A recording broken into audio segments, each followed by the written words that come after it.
Cedar Rapids. Tune in weekdays, noon to 3, for the brilliantly titled Dan Patrick Show. Right here on The Zone, ESPN Radio, 1600 AM.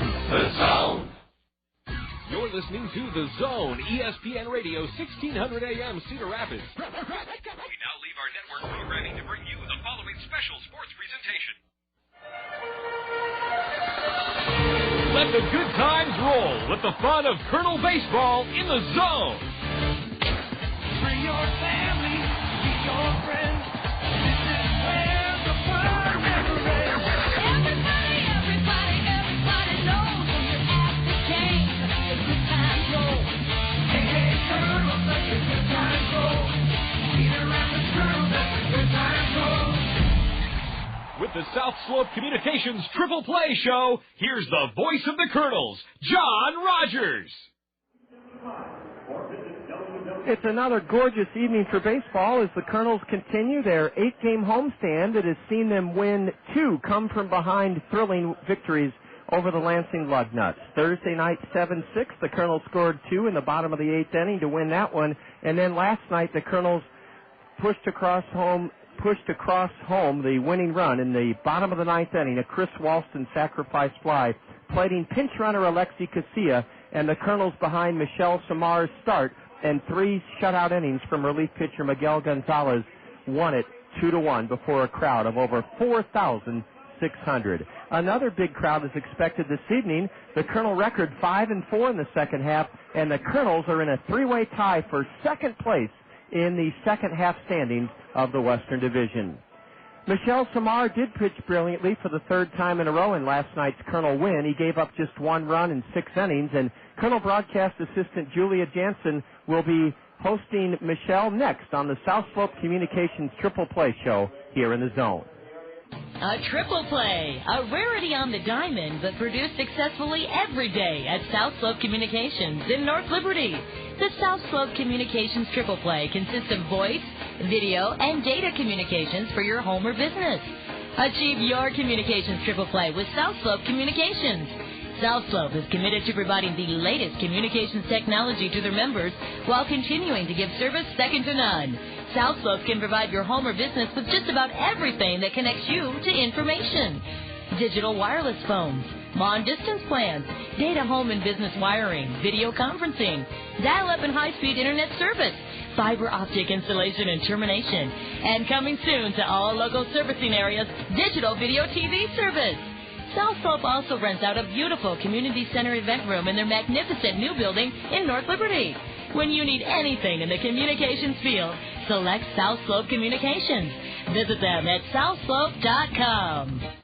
This is broadcast assistant Julia Jansen here on the South Slope Communications Triple Play Show. Michael Samar just turned in his 3rd brilliant performance in a row since joining the Kernels just before the All-Star break.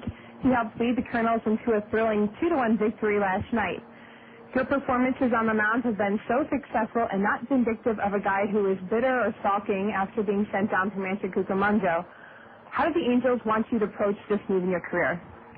I was trying a little bit up there, so just decided to send you down, getting my stuff back together, and that's just what I'm trying to do right now. And hopefully, they'll see I'm doing good over here, and she's going to give me another shot in the high A. You pitched over 21 innings and only given up 4 runs in your past 3 starts with the Kernels. Have you changed anything in your pitching since you came from Rancho? Yeah, just being more aggressive, I guess. Just going after these guys every day. It's a battle between you and the hitter, so it's just trying to find out who's going to win it. And hopefully, so far, I've won most of them, so that's pretty good. Have you ever worked with the Kernels pitching coach, Kern Runnin, before? Yeah, Kearney was my pitching coach in Provo my rookie year. So I know him pretty good, and he knows me too, so that's good to have, good communication with someone who knows you, especially as a pitching coach. So has he been letting you kind of work on your own, or has he been giving you any kind of advice? No, he's been working a lot with me because there's some stuff that I got to change, so, he's just doing his job, and we have a good, communication together, and, we'll feel good work together, so that's great. Now, since you were with the Kernels last year, is there anything you really enjoy about coming back to Cedar Rapids? Yeah, it's nice to be here, but, it's that was kind of hard when I got sent down, just coming back to low A, you know, just having new teammates and getting more familiar with the team. But there's a bunch of guys who were here last year, like Bob Maganis was the coach, the manager also. So it was not a big difference, but more like the disappointment being sent down. I think that was the most like hard thing to deal with. Okay, we'll be back with more from Michelle Samar, the right-handed pitcher for the Kernels. You've been listening to South Slope Communications Triple Play pregame show. This is Colonel Baseball in the Zone. To make your landscaping dreams become a reality, see the experts at Keen's Material. Retaining walls, custom patios, walkways, and steps, Keen's Material has all the hardscape elements needed to complete your landscaping project. Need ideas? Visit Keen's Outdoor Display Area on 12th Avenue Southwest to see over 100 products showcased. Let your property reach its full potential with help from the experts at Keen's Material. Visit Keen's in Cedar Rapids, Coralville, and Eldridge, or on the web at keensmaterial.com. How do I sign up to enjoy the game from the Westdale Mall Mix 96.5 FM Whirling Waters Home Run Hot Tub, Julia? It's simple. All you have to do is register at the customer service booth, Center Court at Westdale Mall, then listen to Mix 96.5 FM to find out if your name is drawn as the winner of the Home Run Hot Tub. As the winner, you'll savor a breathtaking panoramic view of the ballgame from the soothing splendor and comfort just above the left field wall at Veterans Memorial Stadium. Cool. I'm going to go grab my swimsuit. Well, this is John Rogers back at Veterans Memorial Stadium, and I'm sorry to report I'm having all sorts of trouble with Julia Jansen's MP3 player. I thought Julia had instructed me correctly on how to advance it to the next track so that we can continue our South Slope Communications Triple Play show with Michelle Samar, but right now I am really having difficulty with a small piece of equipment getting it to advance as Julia had tried to show me how to do. So I'm going to keep trying here for just a moment, and it is frustrating because Julia did a great job interviewing Michelle Samar on the South Slope Communications Triple Play show, but I am in low gear here trying to figure out how to move this MP3 player ahead. As I say, I apologize. Julia was going to, or did ask Michelle Samar what he would have done if to help keep the Montreal Expos in Quebec, and I want to hear that answer, but unfortunately I am in a stuck, frozen position here. The MP3 player is asking me to insert record. It's asking me to file move, and I do not know how to answer any of those questions that it is asking me. So I will keep trying here to advance Julia Jansen's MP3 player, but really having trouble with it, getting it to do anything right now. So doggone it, you try your best to set things up for people, and they vice versa, and sometimes even all the coaching you do with this new equipment can be a real roadblock. So there are only 4 buttons on the side of the MP3 player, and it's an Olympus MP3 player. And again, as I push the buttons, it says file move, question mark, insert REC, question mark. So all sorts of trouble with it, unable to get the second half of the interview. I apologize very much for that, as we worked diligently to try to get that set up with Julia before the game, and I just did not. I am not good with technology, and very sorry that we can't hear that second half of the South Slope Communications Triple Play show with Michelle Samar, but better days ahead in John Rogers learning how to use so-called MP3 players, which are new to me. Well, let's set the starting lineups for the third game of what has been a terrific series for the Kernels.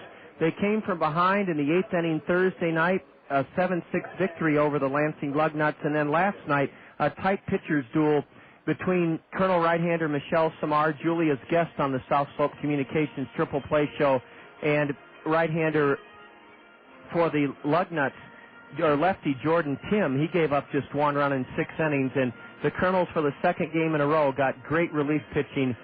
Miguel Gonzalez earned his first win of the season in spinning 3 scoreless innings last night against the Lansing Lugnuts in a Kernel 2-1 win. Lansing's overall record is 41-37. They're 4-5 in the season's second half in the Eastern Division standings, and they're tied for third place with the Southwest Michigan Devil Rays, are the Toronto Blue Jay minor leaguers, the Lansing Lugnuts. Their skipper is Ken Joyce. Ken never played professional baseball. He started in professional baseball as a volunteer coach with the Florida Marlins back in 1994. He's coached in the New York Penn League, in the Northern League, in the Pioneer League, in the Eastern League, in the South Atlantic League. In fact, he managed last year with Charleston of the South Atlantic League, a Toronto Blue Jay minor league team. The Charleston Alley Cats is where Ken Joyce managed. He's 40 years old, and he went to the University of Southern Maine, has degrees in history and education. Leading off for Lansing at third base is Jason Armstrong, the third baseman. Batting second, Curtis Thigpen. Thigpen is the catcher. Hitting third for Lansing in right field, Eric Nielsen. Nielsen in right field bats third. David Hicks will be at first base. Hicks at first base bats cleanup. Hitting fifth in left field, he now owns a 14-game hitting streak, Christian Snavely. Snavely homered off of Michelle Samar last night for the only run scored by the Lugnuts. Christian Snavely in left field batting fifth. The shortstop hitting sixth is Ryan Klosterman. Klosterman, the shortstop, bats sixth. Hitting seventh, a newcomer. He's making his Lansing debut this evening, Joshua Lex, L-E-X, the designated hitter. He'll bat seventh. Hubert Rodriguez was the man who threw home, trying to get Alexi Casilla scoring from third on the shallow line drive off the bat of Chris Walston last night.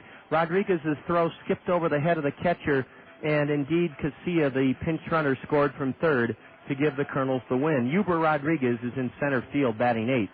And hitting ninth in 15 games, a switch hitter batting .339 for Lansing, Eugenio Vélez. Vélez, a switch hitting second baseman. On the hill for Lansing is Russ Savickas. Savickas is a right-hander, and he's 21 years old. He was taken by the Toronto Blue Jays in the 9th round of 2002's draft. So this is his fourth year of pro ball. Russ Savickas is from Providence, Rhode Island. His record is 2-2, a 4.13 ERA. He's making his seventh start of the season. Russ Savickas was a 7-3 winner Monday night in Lansing against the Southwest Michigan Devil Rays. And in that outing, Savickas went 6 innings and gave up just 3 runs, 2 earned. He did surrender 9 hits in 6 innings, struck out 3, walked 1. 21-year-old 6'4" right-hander Russ Savickas, in his fourth year of professional baseball, is making his 7th start of the year. He's on the hill for Lansing tonight.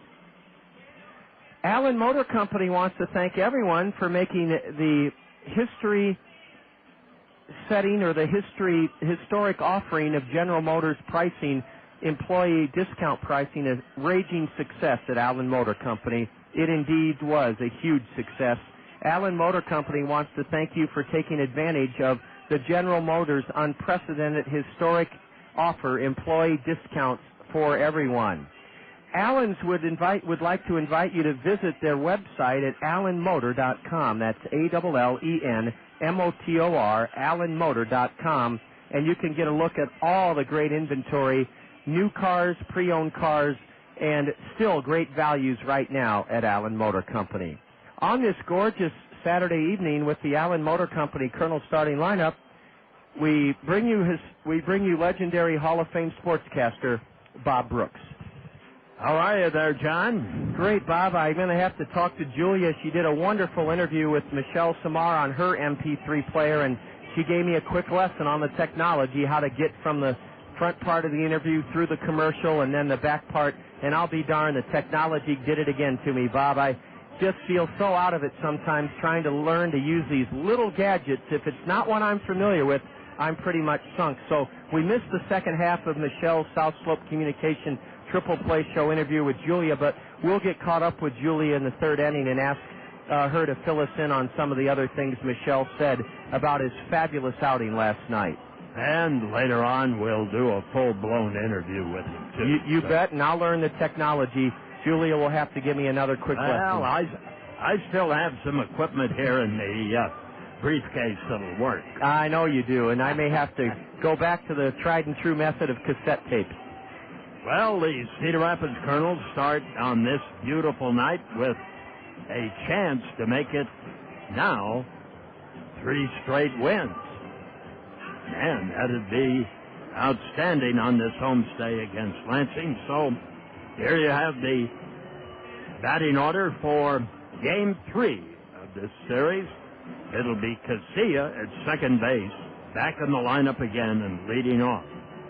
Sutton at third, Rodriguez at short, Collins at first, Toussaint in left, LeBlanc in center, Madrigal the DH, Rentz in right field, and Duenas the catcher.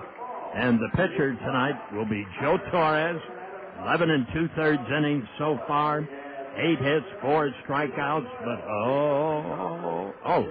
those walks, 24 in 11 2/3. So he has started 4 games, and his ERA is high too at 9.26. So the great reconstruction of Joe Torres continues tonight on this beautiful evening at Veterans Memorial Stadium. Bob, thanks so much. The Cost Cutters Dream Team members have taken the field. The Kernels will follow shortly. A color guard is here, and so is a band from Solon. Seth Dorn, one of our staff members, newcomer, who is our director of stadium operations. We heard from him recently on the South Slope Communications Triple Play Show. Seth has done a marvelous job organizing this Solon evening at the ballpark. And Bob, I don't know much about Solon, but one thing I do know is they take a great deal of pride in their amateur sports in Solon. Yes, and because they have become now kind of a satellite of Iowa City, the athletics, the school enrollment has increased, and the athletes are quite abundant in Solon. Well, the color guard is making its way out towards the kids from Solon who are serving as our Dream Team members. And as in addition, it's St. Joseph's night here at the ballpark, St. Joseph's School. And we'll be joining Dale Broad, our public address announcer, in just a moment. And he'll introduce our band and our national anthem singer. Anderson and Brown Eye Care is proud to present our umpiring crew, Grant Menke behind the plate, and Victor Carapazzo will be on the diamond. Anderson and Brown Eye Care, they're now a full-service eyewear provider in addition to providing a great selection of contact lenses, and they're located in their new store just off I-380 Boyson Road, exit 25 in Hiawatha. Let's enjoy the singing of the national anthem with the band serving as the backdrop.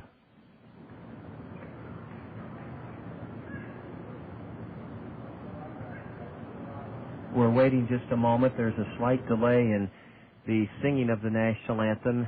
The band members are waiting for a cue from their director, and we should be getting that at any moment. Perhaps we're observing a moment of silence here that I was unaware of. That's probably what's going on, a moment of silence. Yes. There is Olivia Ferguson, 6th grader at Fuller Middle School, who will perform God Bless America.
God Bless America, and now on this patriotic Independence Day weekend, we will have the introduction of our national anthem singer.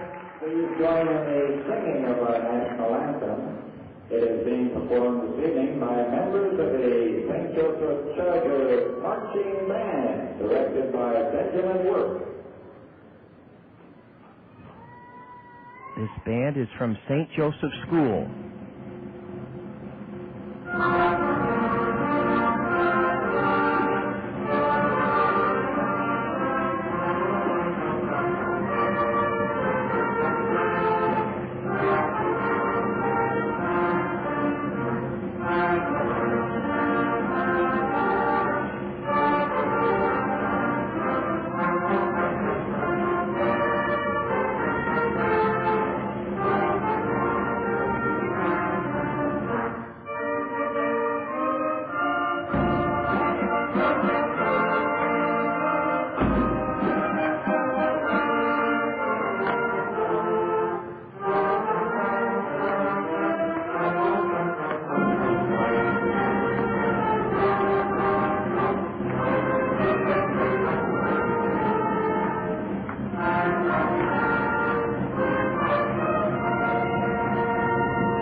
The ball game ended last night in a thrilling, electrifying way.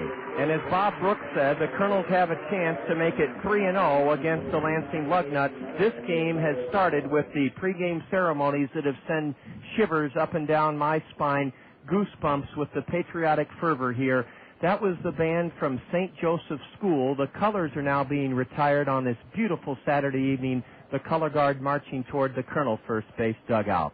John, this is Deaf Awareness Night here at Veterans Memorial Stadium, and some 120, those challenged by hearing problems, are here, and all of the pregame activities had the sign language transmitted to those who could not hear it. Bob, thanks for recognizing that. I think those wonderful folks are sitting right down below us behind home plate, and we're ready to bring you the third game of our four-game series with the Toronto Blue Jay minor leaguers. John Rogers, Bob Brooks, looking forward to bringing you the action here in just a moment.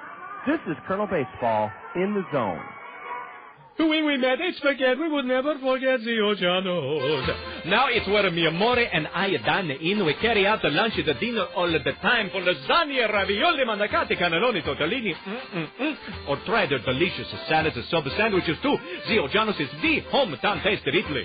For your next meal with friends and a family, remember the Eugenos with 5 convenient locations for the pasta that makes you sing.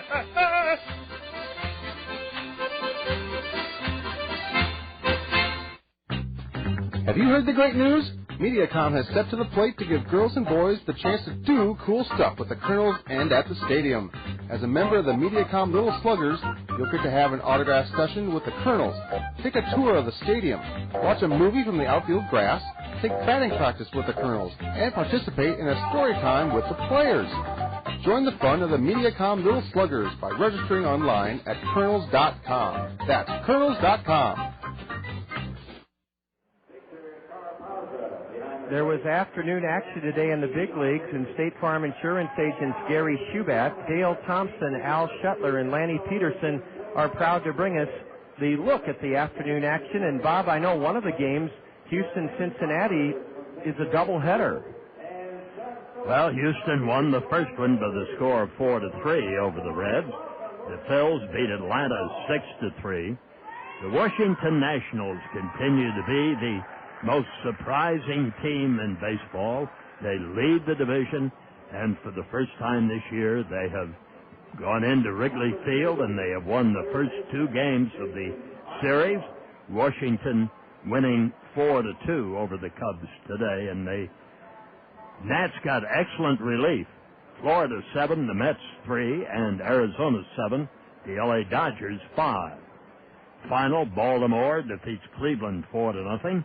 And Texas beats Seattle 6-5. That's a look at the State Farm Major League scoreboard. Joe Torres, making his 5th start as a Kernel, has missed outside to the leadoff hitter, Jason Armstrong, who's batting .305, no homers, 33 RBIs. There's the next pitch over for a strike. Joe Torres facing Jason Armstrong here in the top of the first inning. We're facing a Lugnut team that's batting .250, 11th best average in the league. The 1-1 from Torres is a fastball high.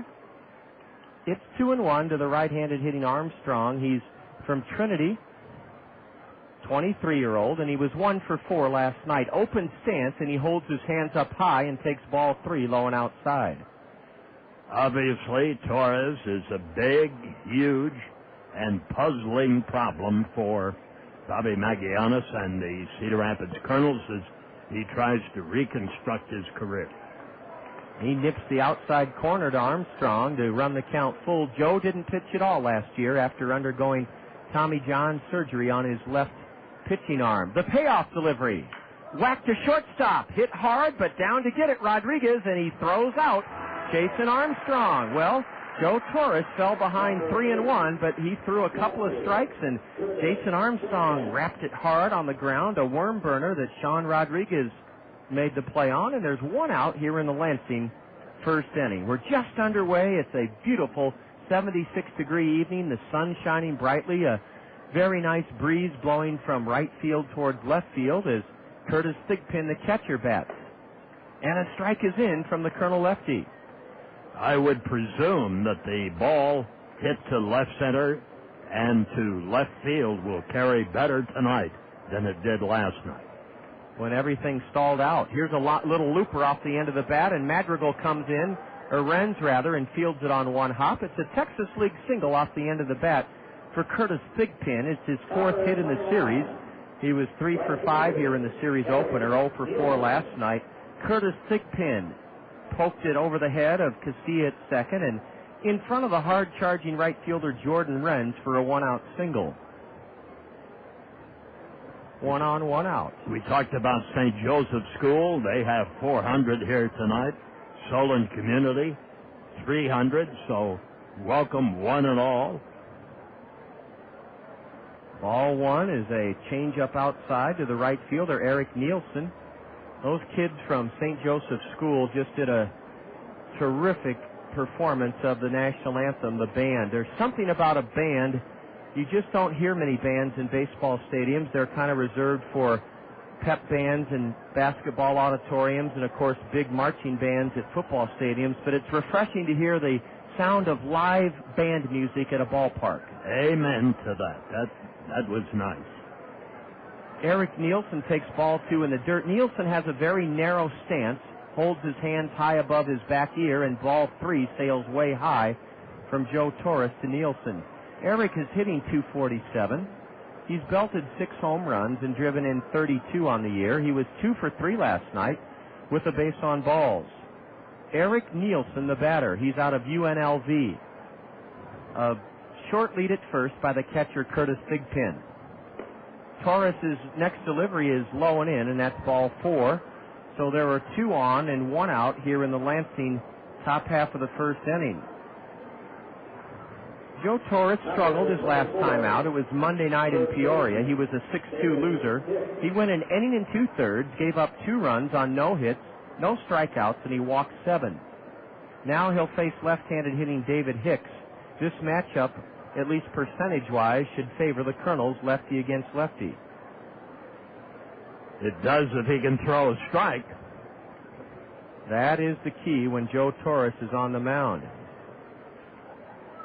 A breaking pitch is in the dirt for ball 1. Tommy Duenas is saddled with the tough challenge of trying to help Joe find his elusive good stuff and his control, and Tommy has had some reduced playing time due to the great success of Michael Collins, who right now is really the Colonel best power hitter, best hitter for average, and best clutch hitter. Michael's worked very hard to get to that point on this Colonel ball club. A beautiful curveball is in at the knees, and it's a strike called to the left-handed batter. David Hicks, 0 for 4 last night. He's from the University of North Carolina. 71-mile-an-hour curve by Torres. With 2 on and 1 out, Joe comes set at the belt, and the next pitch is dribbled foul towards the Colonel first base dugout.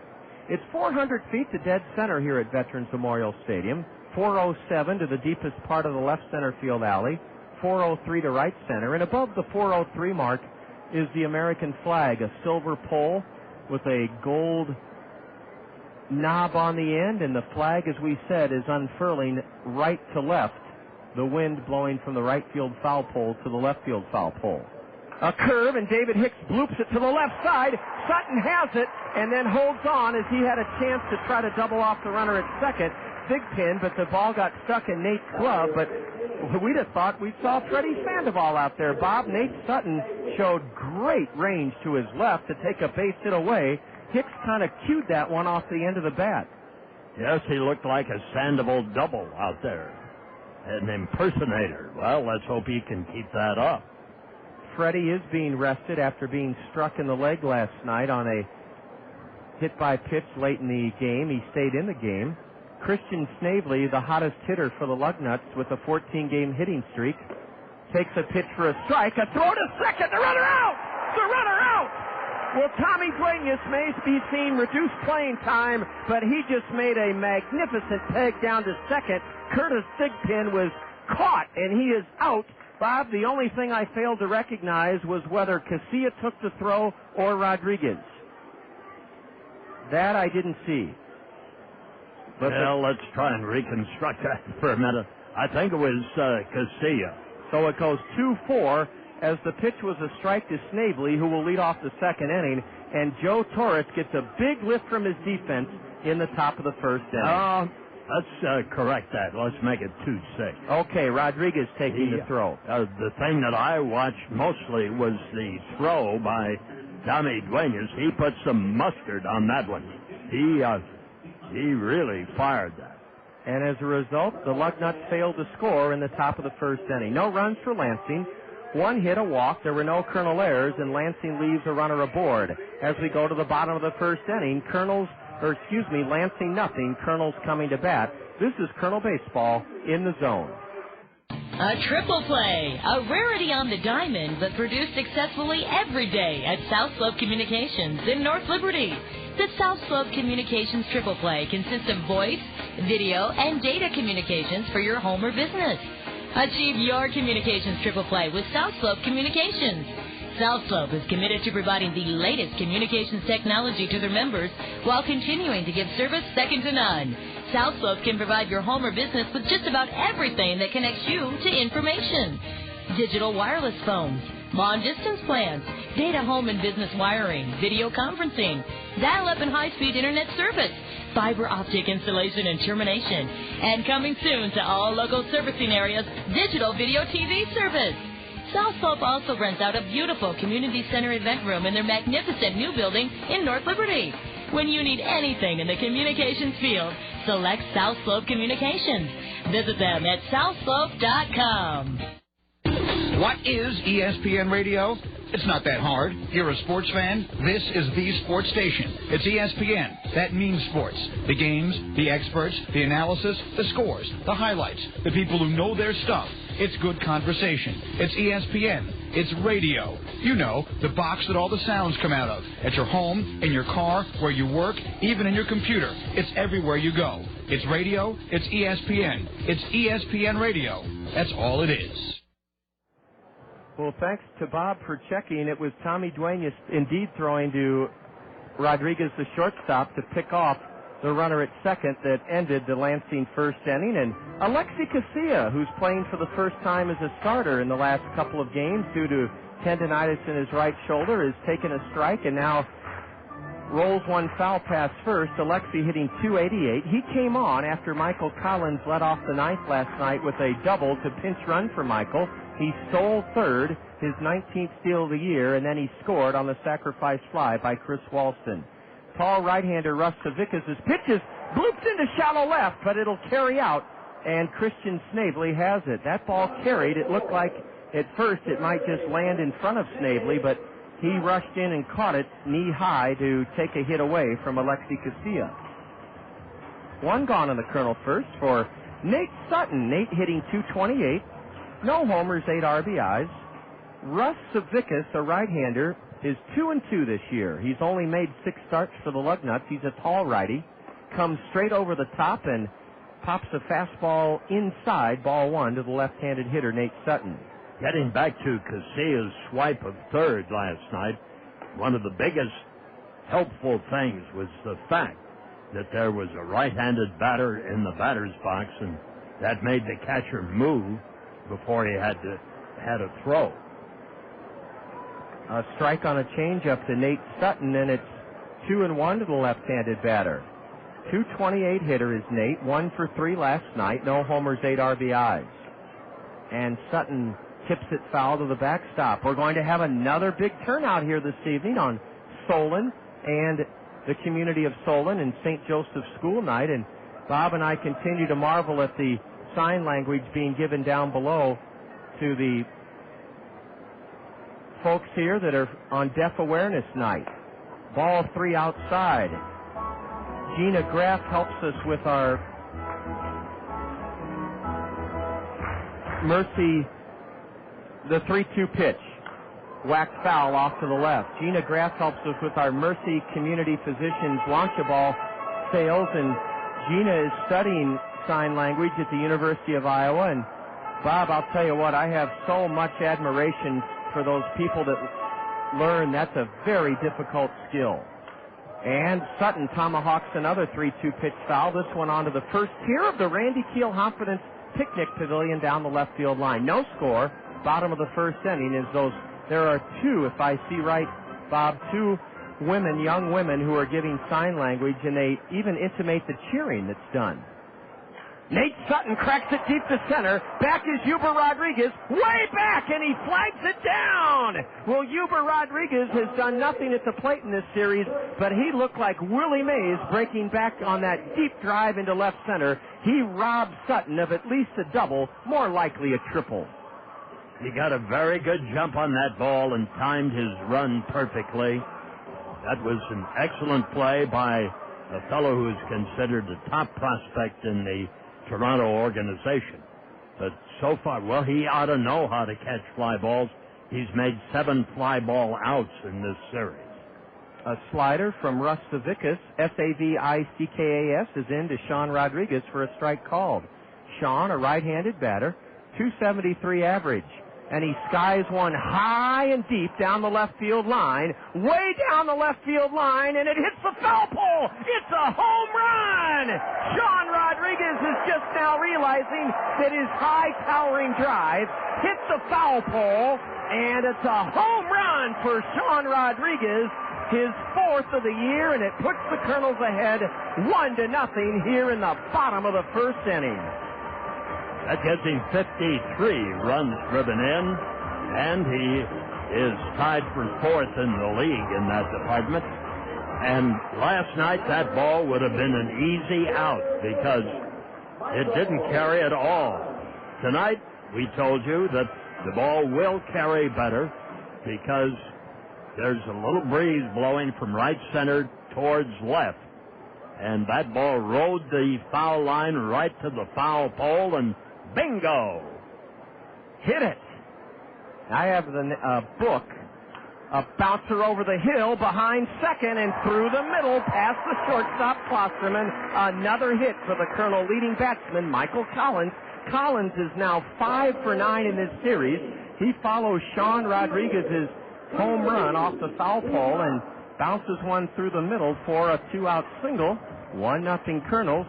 I have a book entitled Why is the Foul Pole Fair? And I came to the page in the book which tried to explain it, and I couldn't understand the explanation of why the foul pole is indeed a fair ball. If your hits the foul pole, it's a fair ball.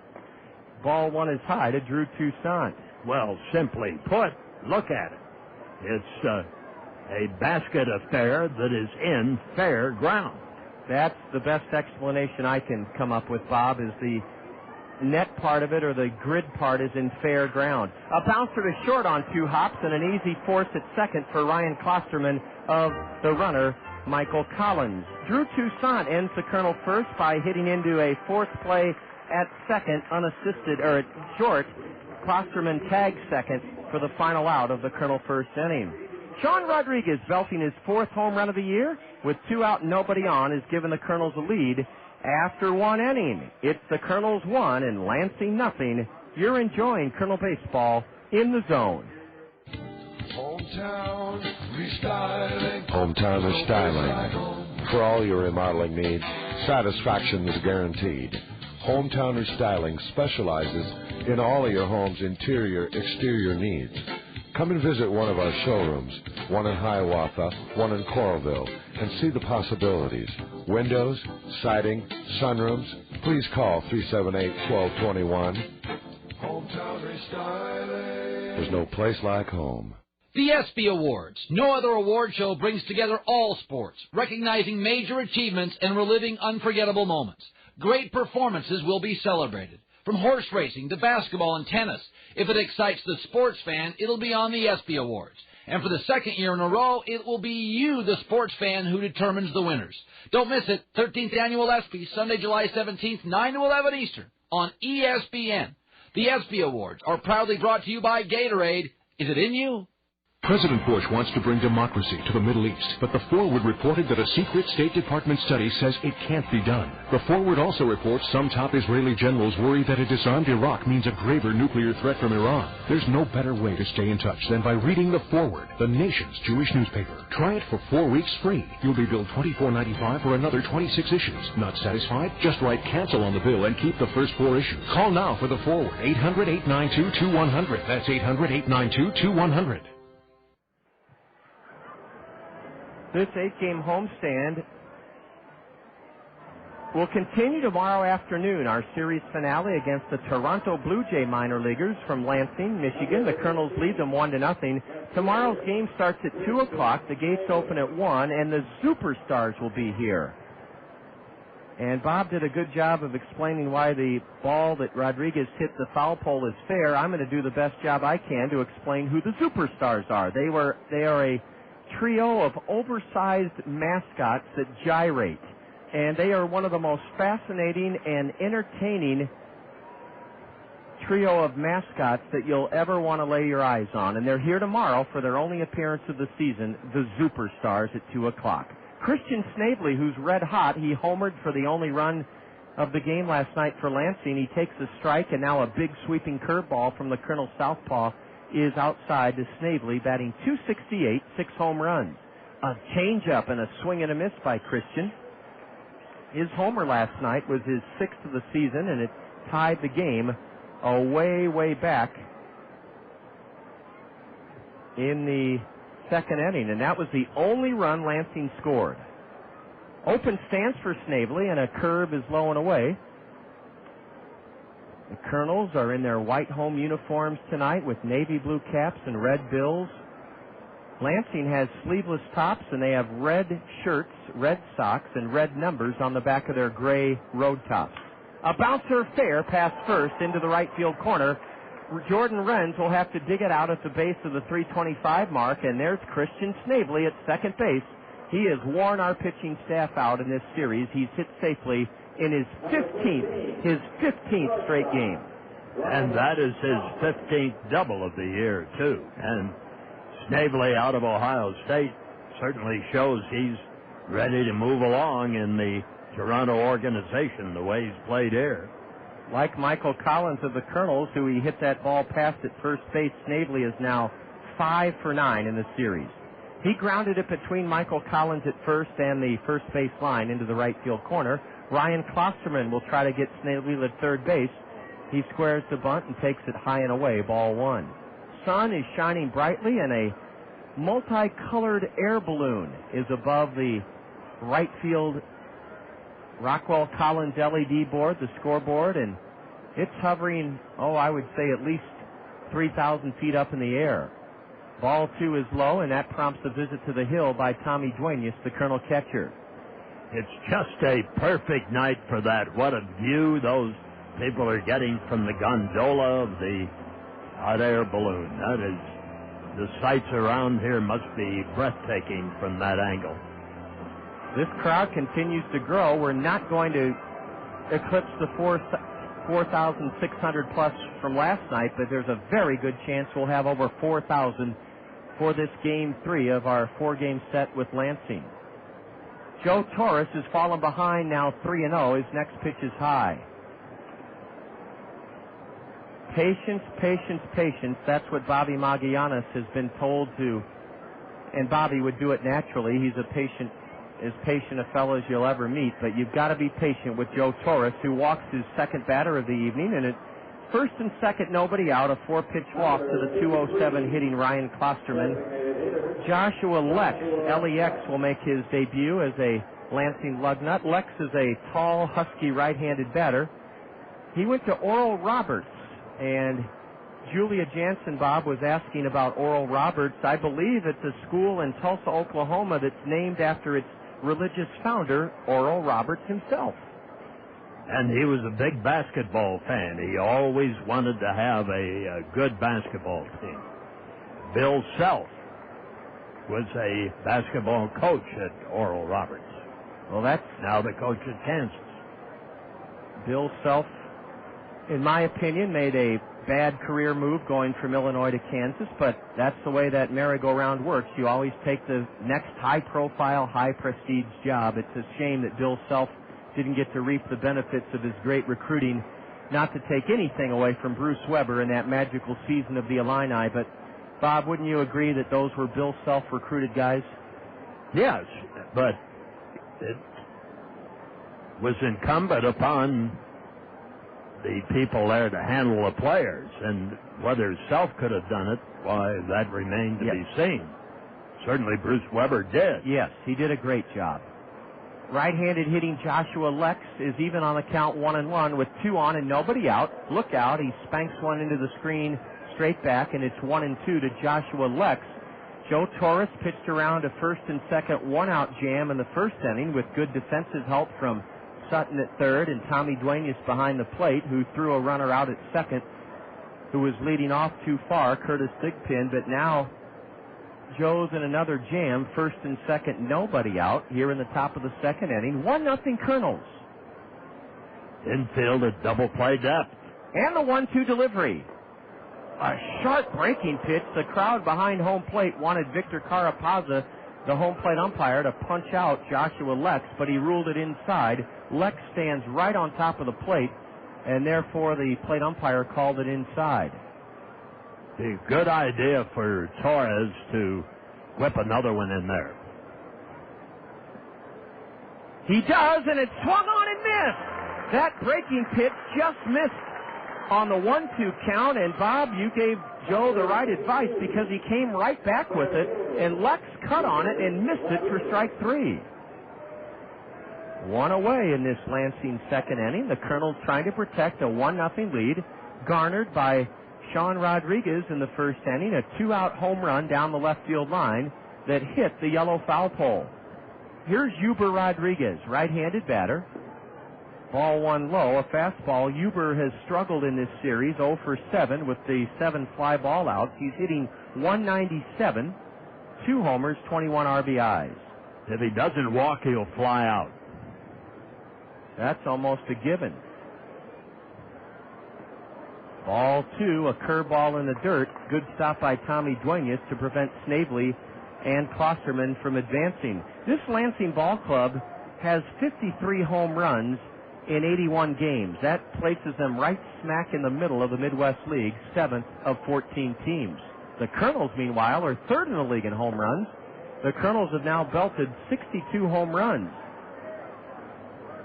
in 79 games. There have been 2 pitches since the count is ball 3 in those strikes. 2 pitches from Torres that could have gone either way. Huber's ahead 3-0. Ball 4 high, and the bases are loaded. Kernan Ronan should be out at any moment to try to help Joe Torres through this bases loaded, 1-out threat being posed by the Lansing Lugnuts. Eugenio Vélez is the hitter now. Eugenio in 15 games is batting .339. No homers, 12 RBIs. Vélez, a switch hitter, will bat right. He's reached on an error, pinch hitting for Luke Hetherington last night in the 9th inning. Vélez was 1 for 5 in the series opener. He's a little guy with a very open stance. His front foot is in the bucket. Vélez looks at a sharp curve for a strike called from Joe Torres. Well, Vélez probably is wondering what's going on. when this series started, he was the leadoff man. Then a pinch hitter, now batting ninth with his .339 average. Bases loaded, 1 out, and ball 1 low and outside. The Colonel outfield's playing Vélez extremely shallow, especially Josh LeBlanc.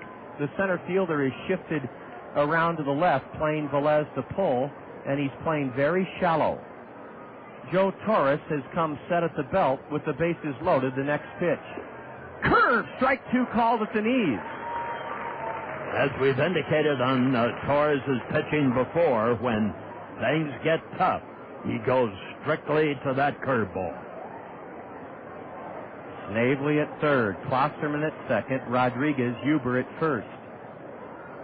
Eugenio Vélez in the hole, 1-2. Swings and drives it into the right field corner, foul. That would have cleared the bases and put Lansing ahead 3-1, but he sliced it into the corner, foul. And that was not the curveball. He popped up on a fastball that time and didn't quite get it. Vélez has to trot all the way back to the dirt batting circle. He steps out of the box and bends down to tie his shoe. Lansing has red socks, red sleeves, and red numbers trimmed in black. Their numbers are futuristic in their font. They're not traditional numbers. They look, as I say, they look like something that would be worn 50 years from now, kind of a space-age look to their numbers. Or some may say a Stone Age look. They're not traditional, let's just put it that way. They have some ebb and flow in their font.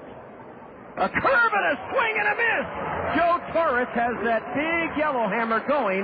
That, as Bob said, is by far his best pitch. And he gets Eugenio Vélez swinging for the second out of the inning.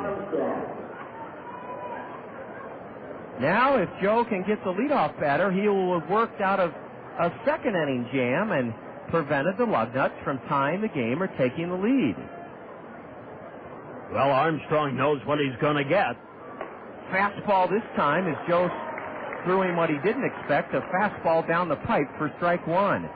But that was 87 miles an hour, so that's a little higher in velocity than Torres has been throwing. Now the backdoor breaking pitch missed just outside, 1-1. Armstrong wrapped out hard to shortstop Sean Rodriguez, leading off this game. Finds us in the second inning. Bases loaded for Lansing, 2 out, 1-0 Kernels.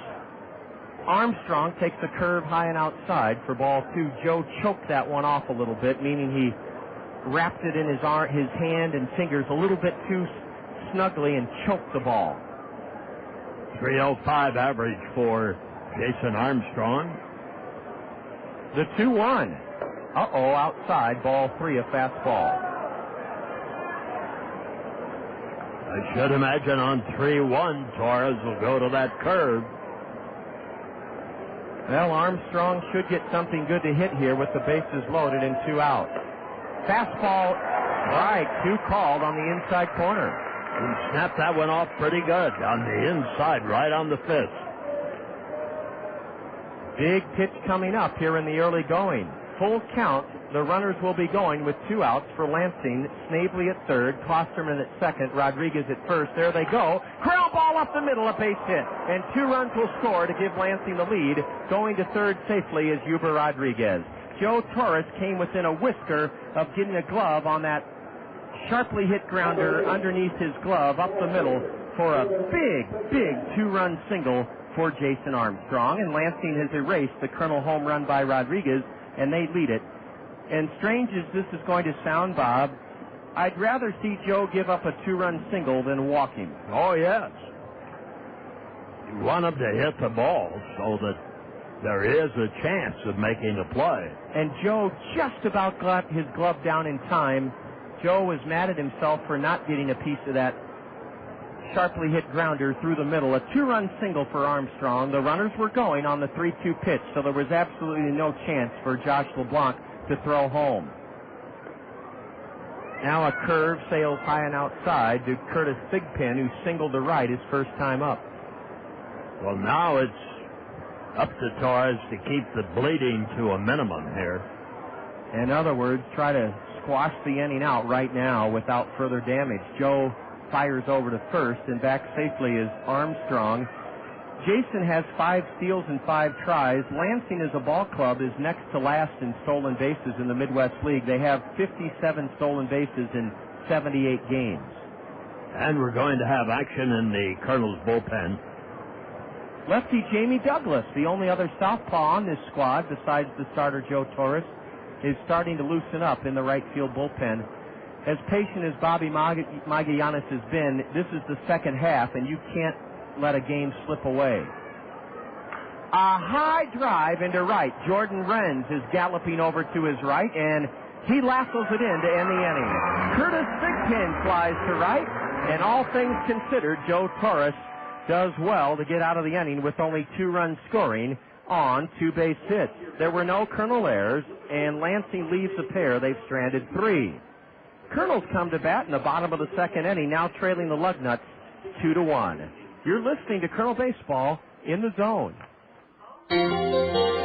We've been telling you for some time that Greg's Lawn Service is a cut above the rest when it comes to caring for your lawn. However, Greg's experienced staff does so much more than lawn care. They offer complete landscape design and installation, concrete curb edging, grading, sodding, and hydro seeding. Yes, Greg's is a complete lawn care service, and they welcome the opportunity to show you why they are a cut above the rest. Give Greg's a call for more details about their wide range of services.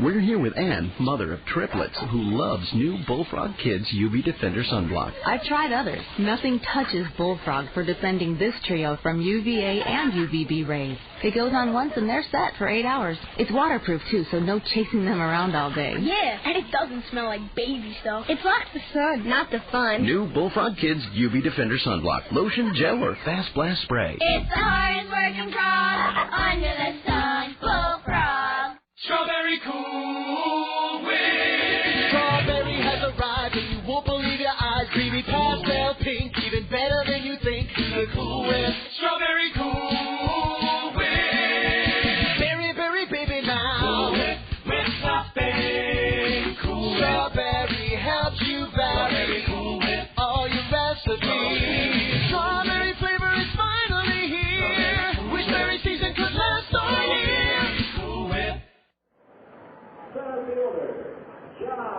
On a sunny, delightfully both warm and cool, low humidity, temperature in the mid-70s, the Kernels come to bat in the bottom of the second inning, facing right-hander Russ Savickas, who surrendered a 2-out home run to Sean Rodriguez in the first, followed by a single through the box by Michael Collins.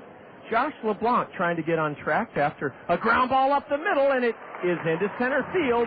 First pitch swinging, Josh LeBlanc wrapped it through the box, and I was just about to say, Josh has had a little bit of trouble getting on track here after the long stint on the DL, but he looked good as he went with the pitch and rifled it on the ground right through the middle for a leadoff single, and just like that, the Kernels have the tying run at first with nobody out here in the bottom of the second inning.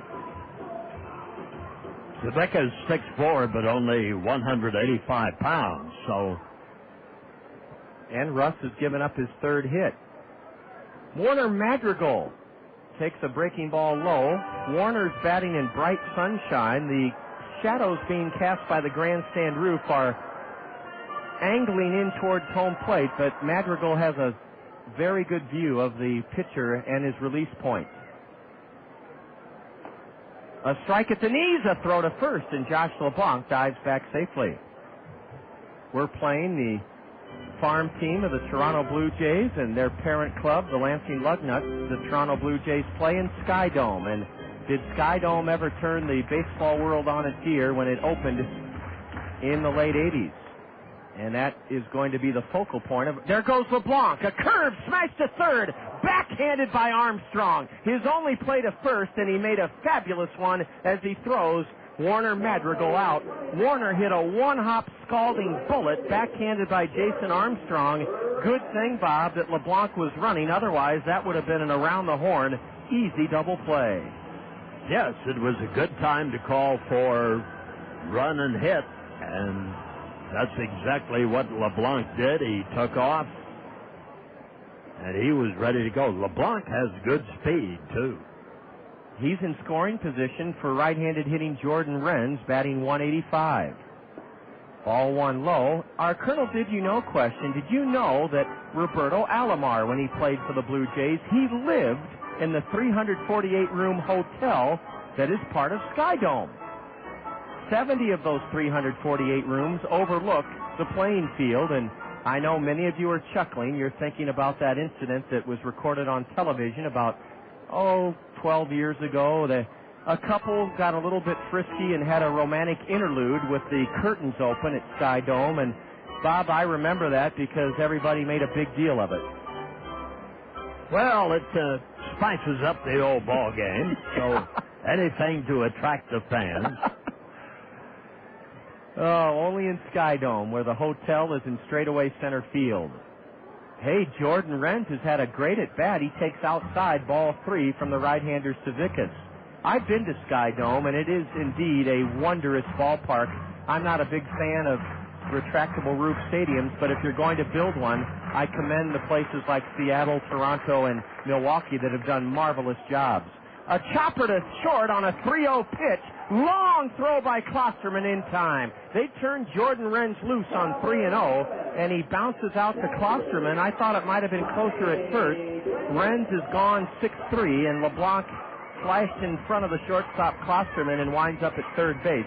As the tying run with 2 out, RBI chance for Tommy Duenas.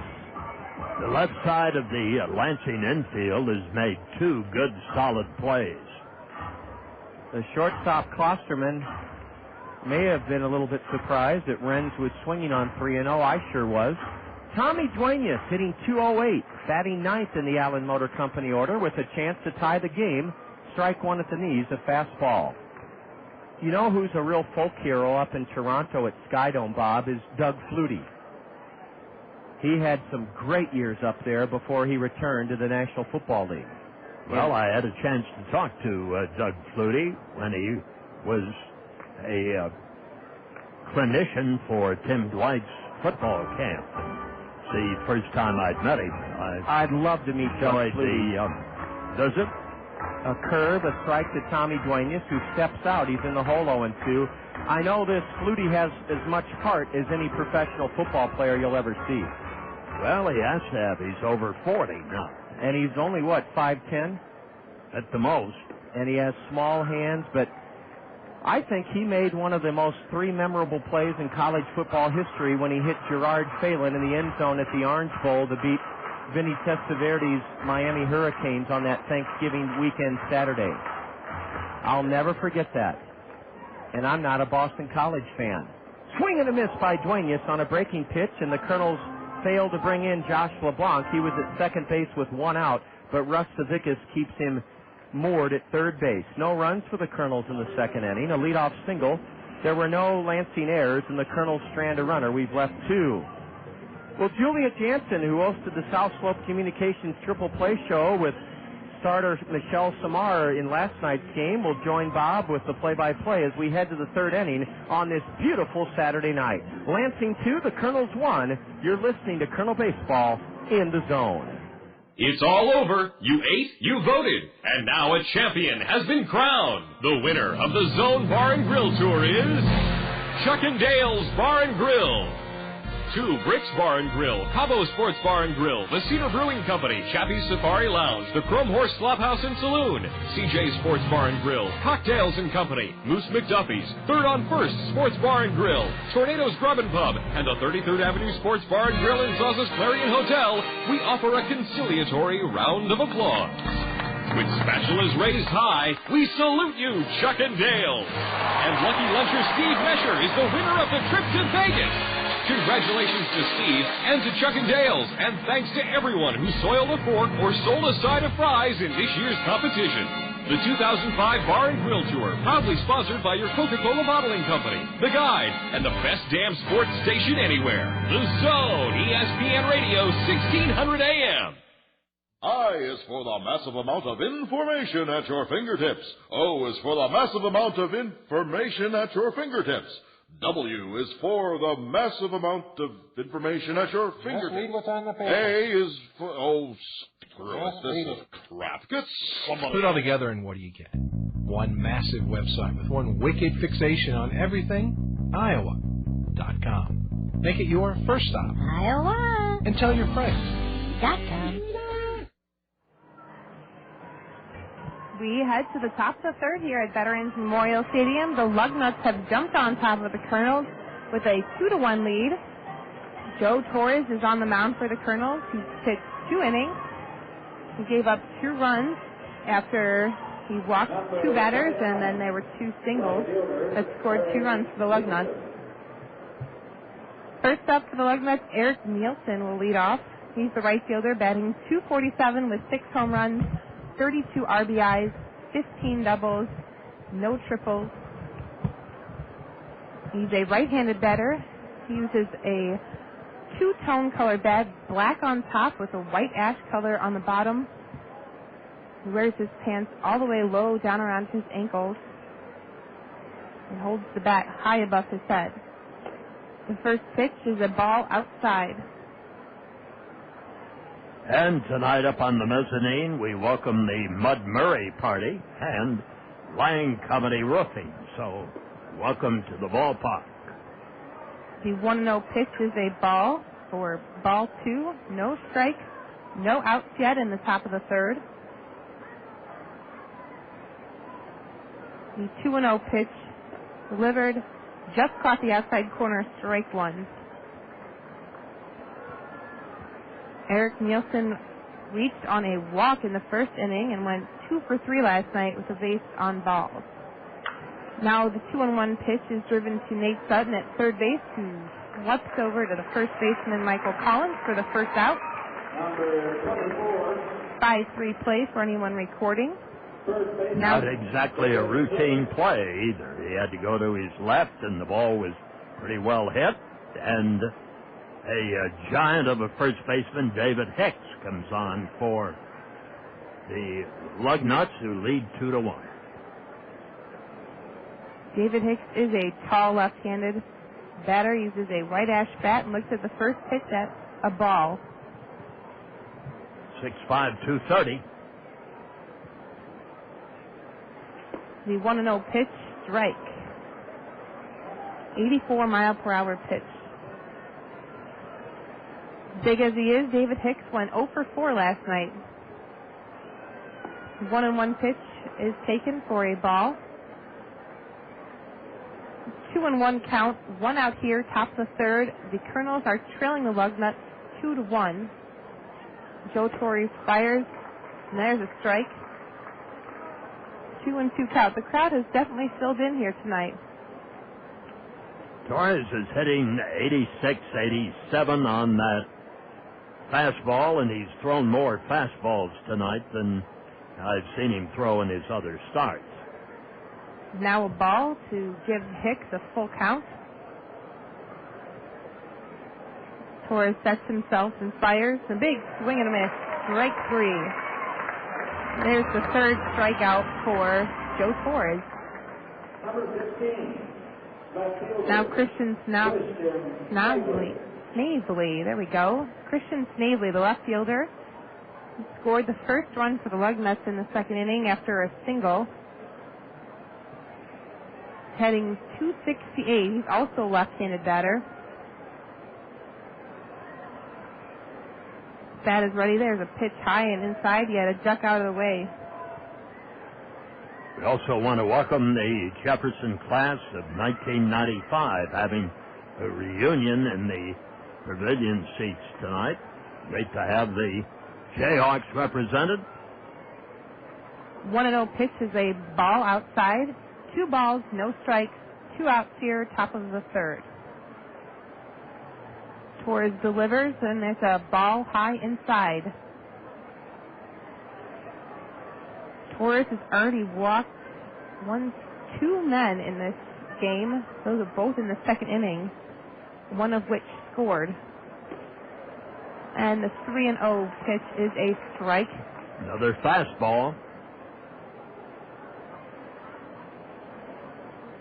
The shadows are starting to drift over from the third base line, and Joe Torres has issued his third walk of the game. Snavely is at first with A base on balls. Tried to put a little extra on there, and now Carapazza goes out and wants to take a look at that baseball. Says it's okay. No pine tar. No extra cuts in it. Now Ryan Klosterman, 22-year-old, playing shortstop for the Lugnuts. Right-handed batter, uses a reddish-looking bat and takes a look at a strike. Sometimes a pitcher will work on that thumbnail and let it grow and sharpen it, and then he can cut into that horsehide a bit. There's a strike. Strike two. No balls, 2 strikes, 2 outs here. Top of the third, and the Lugnuts lead Kernels 2-1. They have a runner on first, Christian Snavely, who's the board on a walk. Torres sets. The 0-2 pitch is inside, gets away from Tommy Duenas, and Snavely runs down to second. Throw is not in time, and he's on second.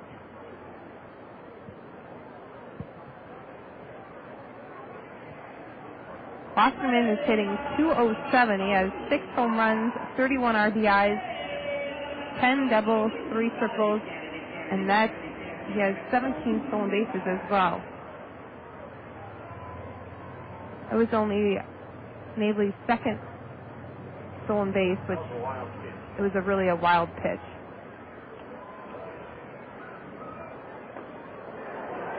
Beautiful curveball. Throws him. All out on strikes. He was looking for that one. So with 4 batters, they had 1 man aboard with a walk, but there were no runs, no hits, and no errors by the Kernels. They did have 1 wild pitch, but they left 1 man on base. They've stranded 4. The Lansing Lugnuts still lead the Kernels 2-1. We'll be back with the bottom of the third. You're enjoying Kernel baseball in the zone. Cedar Rapids' oldest wholesale greenhouse is also Cedar Rapids' newest full-service landscaping center. Cedar Rapids Greenhouses has been serving eastern Iowa wholesalers for 50 years at the corner of Johnson Avenue and Edgewood Road behind Guppy's on the Go. Along with their garden center and brand new floral shop, Cedar Rapids Greenhouses offers a full selection of landscaping products and services. If you're searching for the right beautification project, let the trained landscape designers at Cedar Rapids Greenhouses help you create a unique plan for your home improvement efforts. They will work within your budget and taste, and they do free estimates. If you want to do it yourself, walk through their expansive 4-acre in-town location and choose from a wide variety of trees, shrubs, or blooming plants. Cedar Rapids Greenhouses has a full line of annuals, perennials, and a variety of magnolias, maples, and lilacs. For the highest quality and wholesale prices, see the difference at Cedar Rapids Greenhouses, Eastern Iowa's newest garden center, floral shop, and full-service landscapers. Corner of Johnson Avenue and Edgewood Roads Northwest. For more than 70 years, Rockwell Collins has been dedicated to providing innovative and dependable aviation electronics and communication solutions worldwide. We also bring a dedication of excellence to our communities to help ensure growth and prosperity. The long-standing partnership between Rockwell Collins and the Kernels is one way we're enhancing the quality of life in our community and making Cedar Rapids the best place to live and work. Rockwell Collins and the Cedar Rapids Kernels, partners on and off the field. Bottom of the third, Alexi Casilla leads off for the Kernels. Lexi's batting .289. The left-handed batter and shows bunt for strike 1. Pretty much most of the infield is in shadows now. Third base is in the shadows. The pitcher's mound is in shadow. So is home plate. Second and third base are still in the sunlight. There's a little glitter of sunlight in between the pitcher's mound and home plate. The 0-1 pitch is a ball. 1 ball, 1 strike to Alexi Casilla. The 1-1 pitch is ripped high in the sky, and third baseman Jason Armstrong is there in foul land to make the catch. A pop out to the third baseman for the first out of the inning. Now Nate Sutton, who's playing third base tonight, comes up to the plate. Nate went 1 for 3 last night. He's batting lefty. And the first pitch is a strike. One out here in the bottom of the third. The Lugnuts lead the Kernels 2-1. And Nate Sutton drills the ball right up back up the middle to the pitcher, Vickus, who throws to first. It has Nate Sutton out for the second out of the game. That was a 1-3 play. Vickus just put that big web out there and grabbed it and fired to first. So here's the home run hitter for the Kernels, who stroked his fourth of the year tonight, Sean Rodriguez.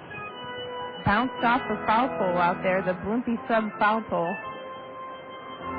He's pretty hard to do that again. Did you see that it hit off the wider part of the foul pole on the top, or it actually hit the pole itself? No, it hit the webbing up there, the screening. Very cool. Sean Rodriguez looks at a ball, and the 1-0 pitch is another ball outside, low and away. 2 out for the Kernels. Sean Rodriguez is batting .273. He just said he hit his 4th home run in the first inning. That gave the Kernels their only run of the night so far. Kernels have a run and 3 hits. Lansing 2 runs and 3 hits. 2-1 Lansing here in the last of the third. The outfield plays Rodriguez pretty much straight away. And the 3-0 pitch is a strike.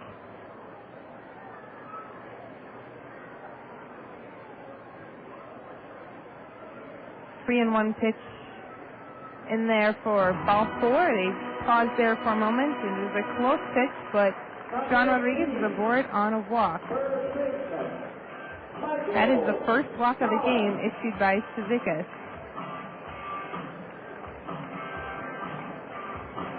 Well, let's see now if Michael Collins can come around on a Civikas medium fastball and get it airborne here. That would give the Kernels the lead. Collins was 2 for 4 last night. He had the run-scoring single in the first, and then a leadoff double in the ninth, which eventually led to him scoring and winning the game for the Kernels. So the first pitch is a strike. We'll also wait and see if Bobby Magg wants Rodriguez to run. Rodriguez is on first. They pitched out. It looked like it was an attempt at a pitch out. Kind of a wild-looking pitch. Lansing thought he was going to run.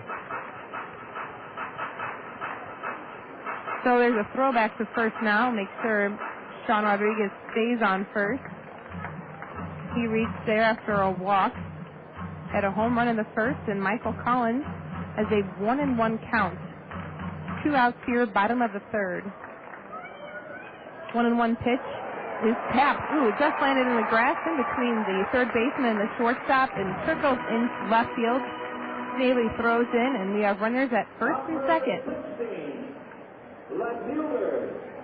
2 for 2 for Michael Collins tonight, improving to his .327 batting average. Now Drew Toussaint, the right-handed batter, stands in the shadows. And the hot air balloons have all moved on into the distance. They're just tiny little specks over the third baseline. First pitch is a swing and a miss by Drew Toussaint. Slider over the outside, and Drew went for it. Out on the deck tonight, American Bottling, the Letter Carriers Branch 373, and the Feldman Bachelor Party. The 0-1 pitch. Ball blown away. 88 miles per hour. And we welcome Carlos O'Kelly's here tonight, too, in the stands. The vet. Lots of baseball players here, young baseball players from Solon. They were all on the Dream Team earlier. As That's nice to see the orange and black of Solon sprinkled throughout the stands tonight. There's strike 2 to Drew Toussaint. 1 ball, 2 strikes to the left fielder tonight. Batting .276. And there's swing and a miss, strike 3. That's only the second batter that Kazikis has fanned tonight. Well, he got the man when he had to, with runners at first and second and 2 outs. The Kernels don't score. They have no runs. They had 1 hit from Michael Collins, no errors. They leave 2 men aboard. They've stranded 4 in the game. The Lugnuts still lead the Kernels 2-1. We'll be back with the top of the 4th. You're enjoying Kernel Baseball in the Zone. Do dragonflies really breathe fire? Maybe we can't answer a thought-provoking question like that. But Phil Andrews, your Pekin insurance professional at Weidenhammer Andrews Agency, can answer all your insurance questions. Phil Andrews is an insurance expert, and he can help you with all kinds of protection: auto, home, life, health, and business. Phil Andrews, your Pekin insurance agent at Weidenhammer Andrews, has all the right answers for the right insurance coverages for you and your family.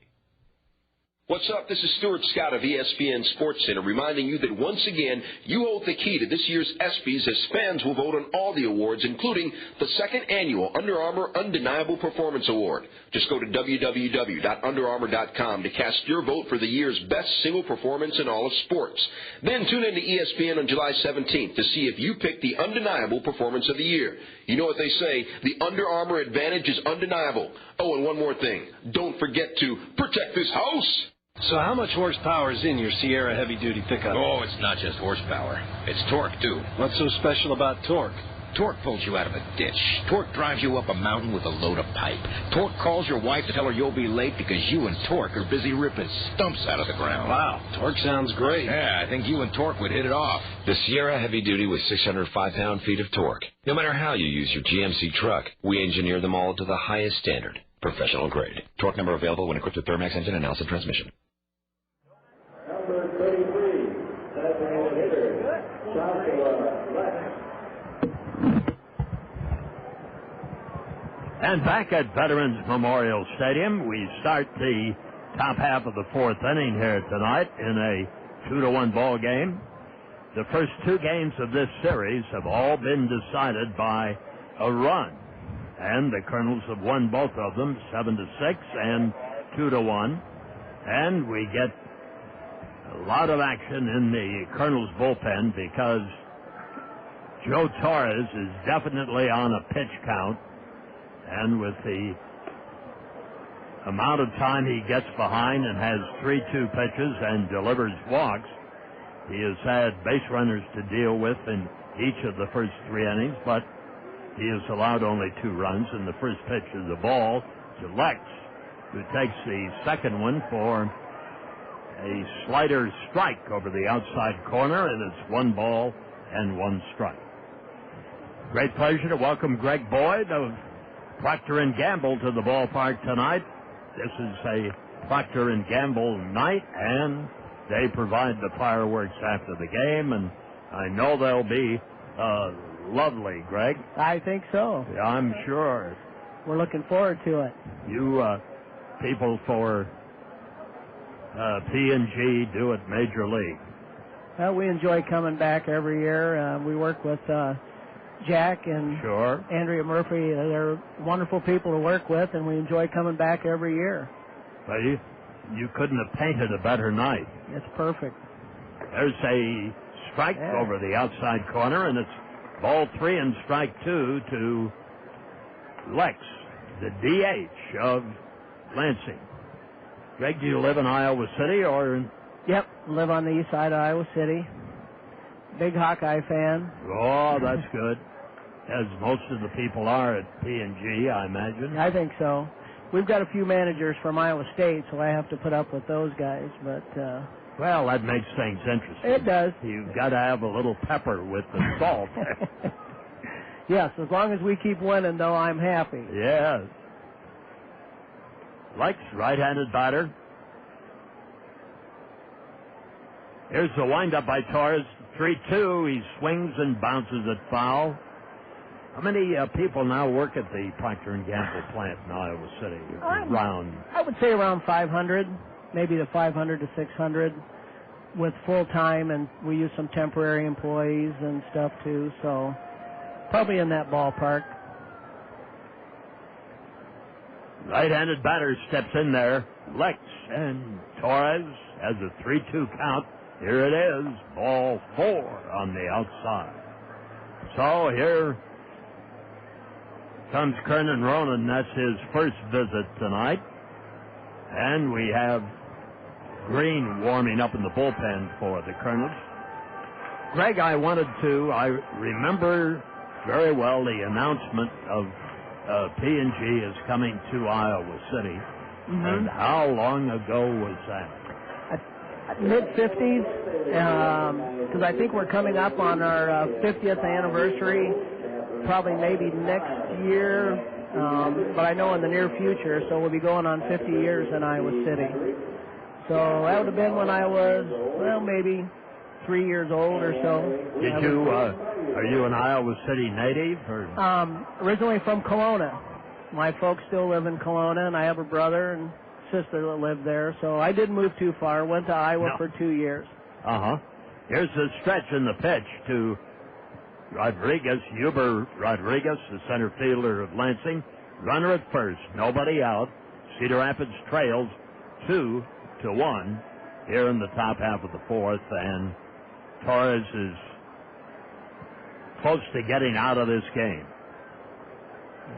He just can't get ahead of the batters. He has problems with walking. And those problems haunt you no matter what league you're in. That's right. There's a ball that's outside. Do you attend Hawkeye athletic events? Yep, we got season tickets for football anyway, not for basketball yet, but we've had season tickets for probably 15, 20 years for football.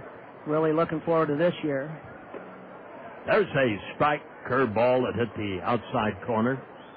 Well, with all of the construction that will still be going on at Kinnick, this is a 2-year deal. Yeah. It isn't going to be easy to get there. No, I bet not.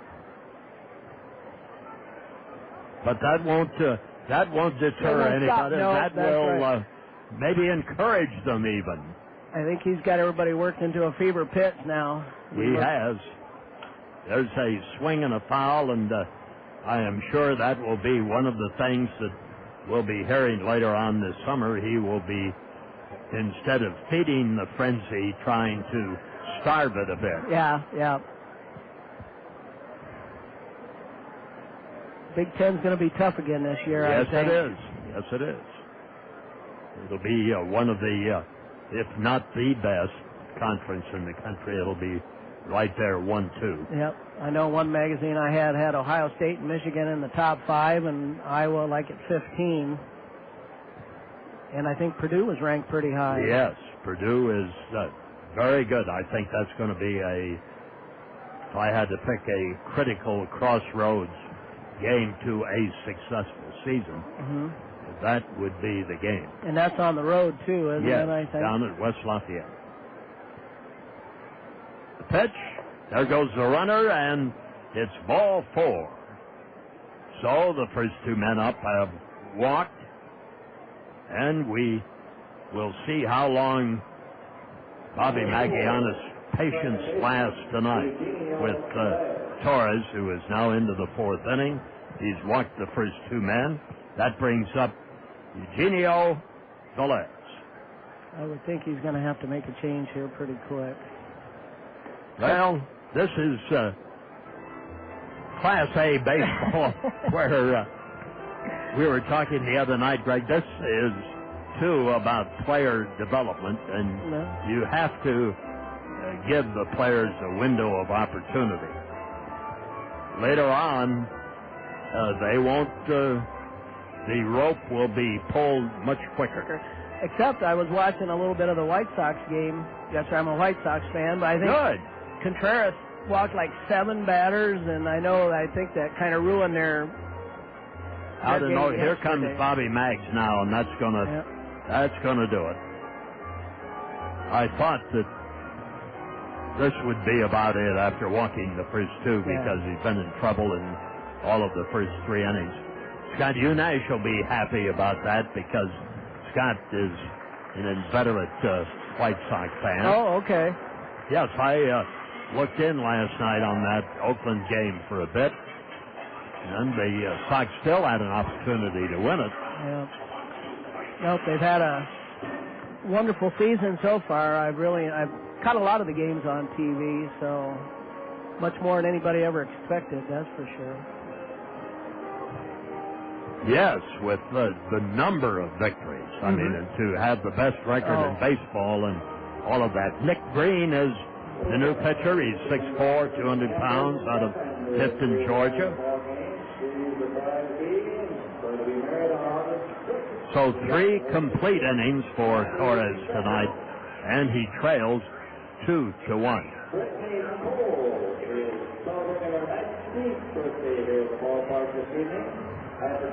We're talking with Greg Boyd.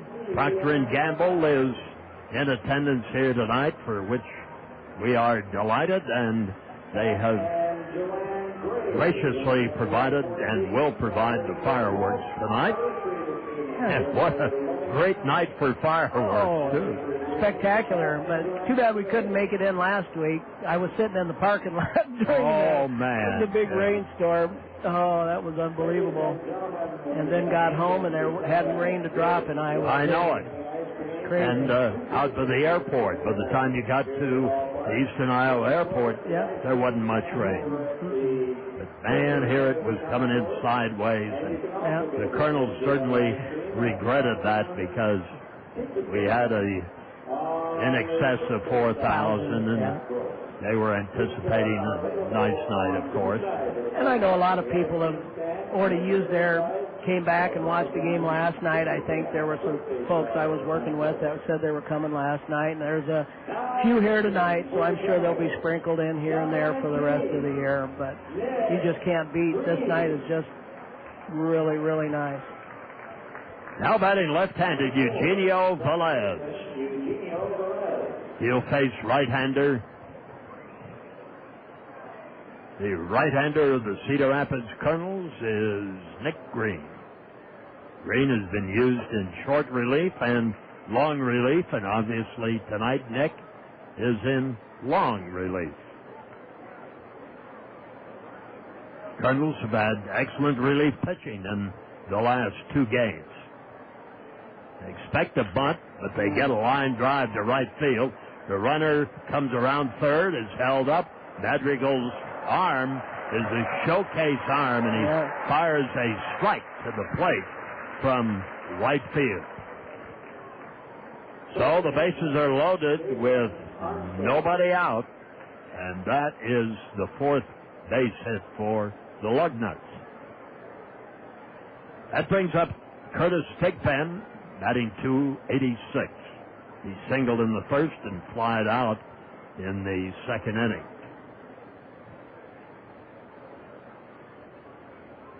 Runners at first, second, and third. Here's the pitch by Green. Breaking curveball right in there for a called strike. Kernels have won 5, lost 4 in the second half of the Midwest League season after finishing last in the first half. Swing and a miss on a swerve over the outside corner. That makes it strike 2, so let's see if Green can settle down and get a strikeout.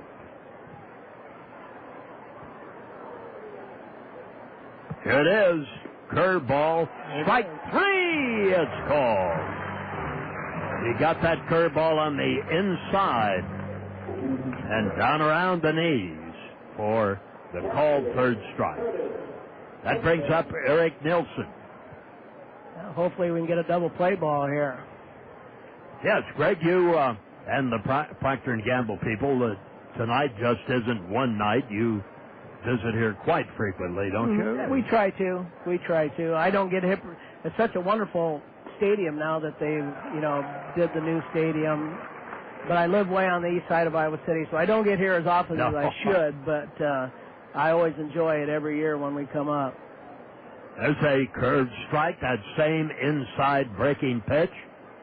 Green is ready, delivers. At his head, high and inside. Nielsen likes to punch over that plate a bit, and that high, hard one brushed him away for sure. Runners, first, second, and third, 2-1 in favor of Lansing. Now the stretch by Nick Green, the pitch. Curve, outside, just missed. 2 balls and a strike. The infield looks for that double play. Sutton at third, Rodriguez at short, Casilla at second, Collins at first. This fastball just missed the inside corner. 3 balls and a strike. Green wanted that one. Right-handed batter, Eric Nielsen. Green at the belt, fires inside, ball 4. So the base on balls continues to be a devilish thing for the Cedar Rapids Kernels. Another run comes in to score. The bases are still loaded, and that brings up David Hicks. Hicks also a right-handed batter now.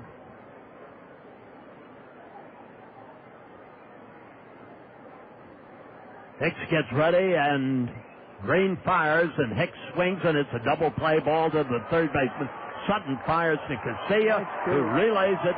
Double play, and the Kernels get out with minimal damage. Hicks, a ground ball to Sutton, fired to Casilla, threw it to Collins, around the horn at 5-4-3, and that retires the Lugnuts after another run and a hit. There were no errors, and 2 men were left up. The end of 3 1/2. It's Procter & Gamble night out here at the ballpark. 3-1. The Lugnuts over the Kernels. Last half of the 4th in a moment. You're listening to Kernel Baseball in the Zone.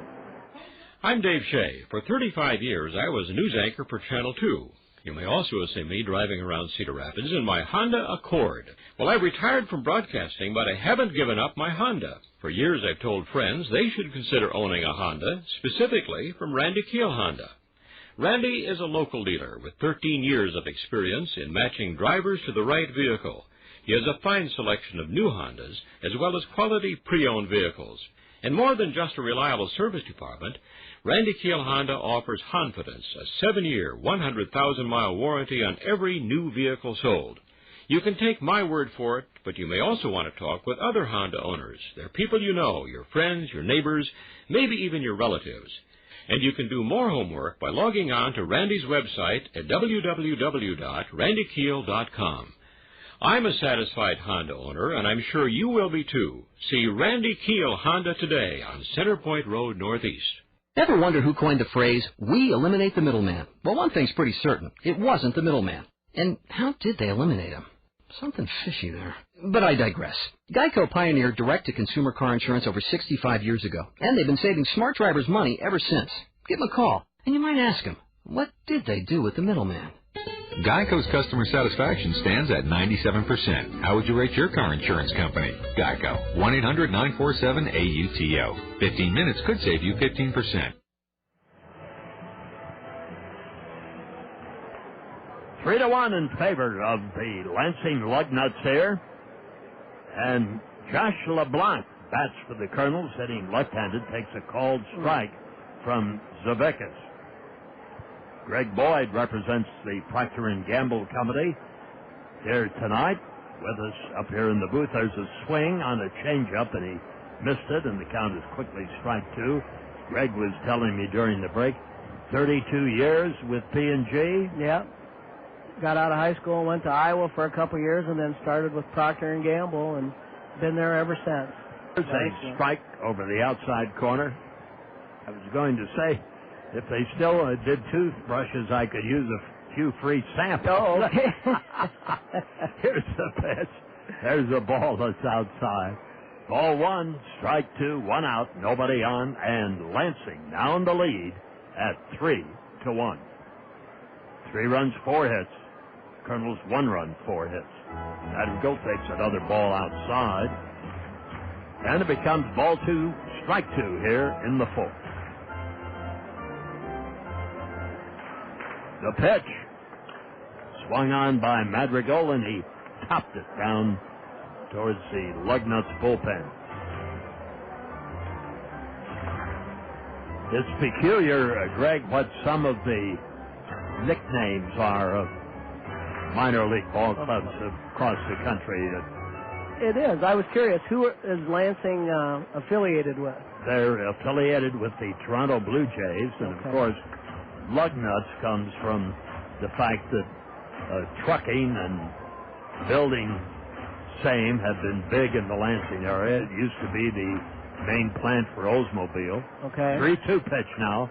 There's a swing and a foul off, but I was looking at some of the AAA Pacific Coast League teams, for instance, the Albuquerque Isotopes, the Sacramento River Cats, the Tucson Sidewinders. Pitch swung on and fouled back again. Up here right off the glass in front of the press box. Yes, I know we just visited Seattle. My oldest daughter lives in Olympia, Washington, and I think the Rainiers is one of the minor league teams out in, yes, I'm not sure, Tacoma or some. Tacoma, I think. There's a swing and a drive down the right field line that goes fair. The right fielder picks up the ball. Madrigal chugs for second, and having difficulty, he's going to try for third. The ball was fumbled, and he made it into third base. We'll see if it's a double in an air or a triple all the way. If it stands as a triple, it becomes his first triple of the year for really the slowest Kernel afoot. That makes it all the better. They're going to call it a triple all the way. The ball went down to the 325-foot mark and into the corner, and Eric Nielsen had all kinds of trouble trying to pick it up. Once he picked it up, he dropped it, fumbled it, and Madrigal kept on running. So with one out, Jordan Rentz stands in and takes a strike that hits the outside corner at the letters. Russ Zavikas looks towards Madrigal, the pitch. Curve, this one dropped too low. 1 ball, 1 strike. Very, very important here for the Kernels to at least get a run in a 3-1 game. Yep, get it down to make it 3-2. Yep. Stretch. Here's the pitch. Rentz swings. It's a ground ball to deep court. Gets away from the shortstop into left field. Making the turn at first is Jordan Rentz on a hard-hit ground ball, and it's a base hit for Jordan Rentz to drive home Warner Madrigal, and it's a 3-2 game. For Rentz, his 27th run driven in this year. Base hit. The ball was hit to deep short, and Klosterman tried to backhand it and couldn't quite come up with it. That brings up Tommy Duenas. He struck out in the second inning, so the Kernels have now 6 hits and 2 runs. Let's keep this inning going. There's a ball low. Yes, Greg, you can just stay up here with us as long as you can keep it going. Great view up here, isn't it is. It's a wonderful place. That's why I told my wife and niece, I said I might just stay up here and watch the fireworks from here. Great place to see them, I'll tell you. Here's the pitch, low and in the dirt. Ball 2 and no strikes.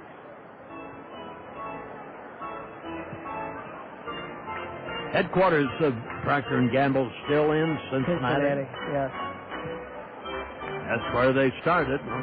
I think so. Yep, that's where the old original soap plant is. I've been there a few times. They still make Ivory soap. Yep. There's a ball that's low and outside. Ball 3 now, and no strikes to Tommy Duenas. I can remember the time when they said technicians would never travel, but they've given us lots of opportunities to do some traveling. Here's the pitch. Strike. He gets an 86-mile-an-hour fastball in there. 3 balls and a strike. Duenas hitting .208. Has a half a dozen home runs. At the belt, here's the pitch. Swung on and topped foul off to the left.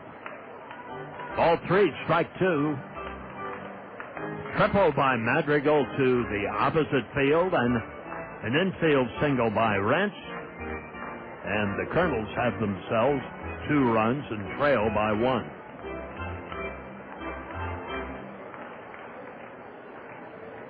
Curtis Thigpen, the catcher for Lansing, crouches down behind home plate, and now Duenas calls time, steps out.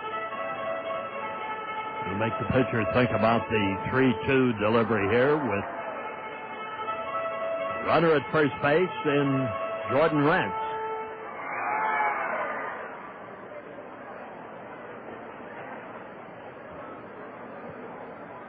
Infield in just a bit. Here's the pitch. The runner goes. There's a swing and a high fly ball to left.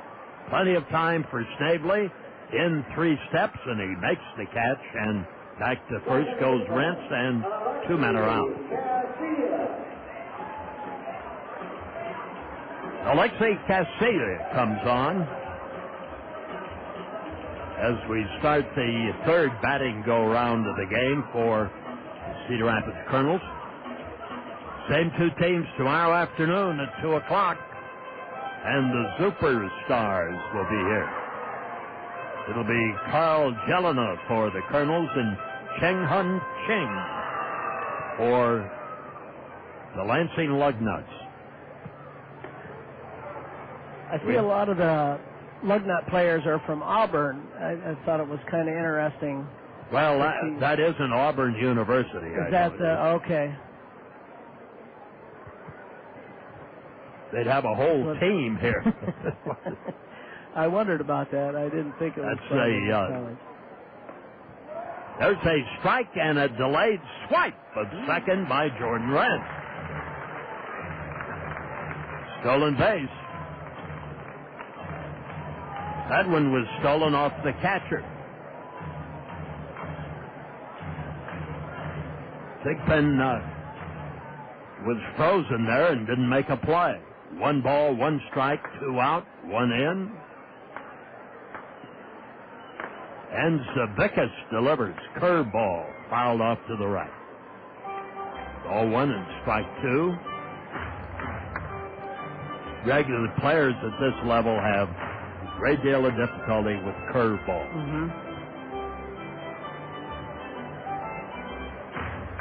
Some of them have never seen this stuff and are looking at it for the first time.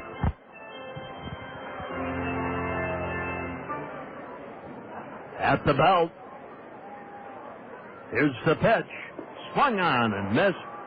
He gave him a 77-mile-an-hour slider, and Casilla strikes out. But the Kernels strike for a run. On 2 hits, there were no errors, and nobody left.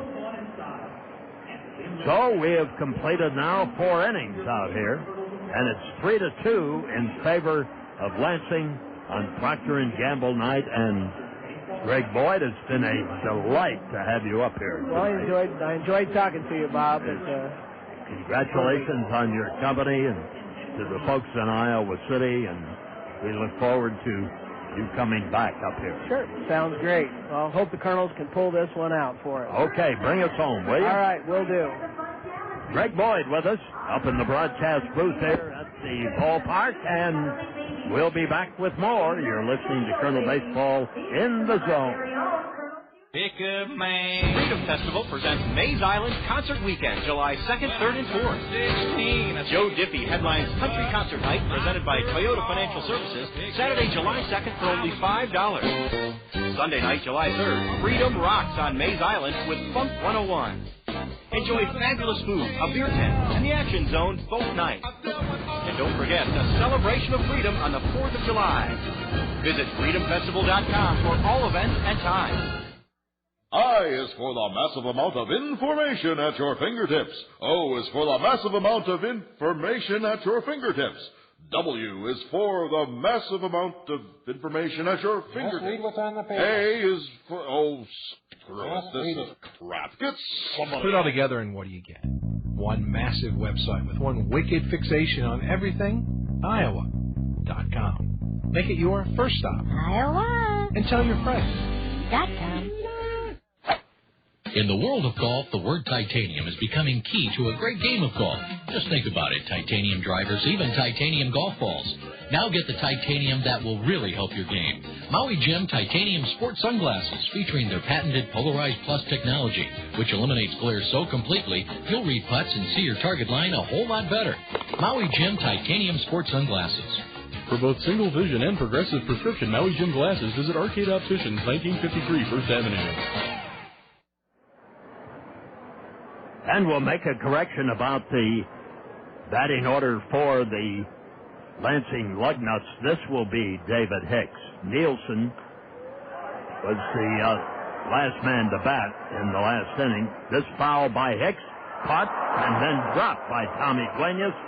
He had it, but the ball popped out of his pud down there. I think that Michael Collins, the catcher's the boss, Bob, and Duenas was closer to it, but I wish Michael Collins would have called him off. It's a little bit easier play for Collins, and for poor Tommy Duenas, if they charge him with an error, it'll be his 17th of the season.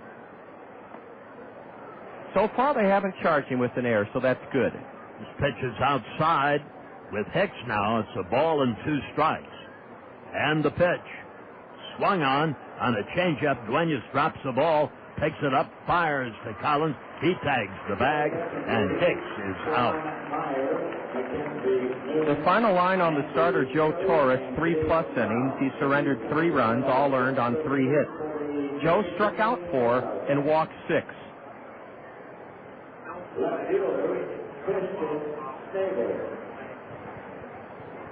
Yes, Jeff Johnson, who is our official scorer this evening, does confirm no error charged on Tommy Duenas. Here's the pitch. Strike, it's called over the outside corner.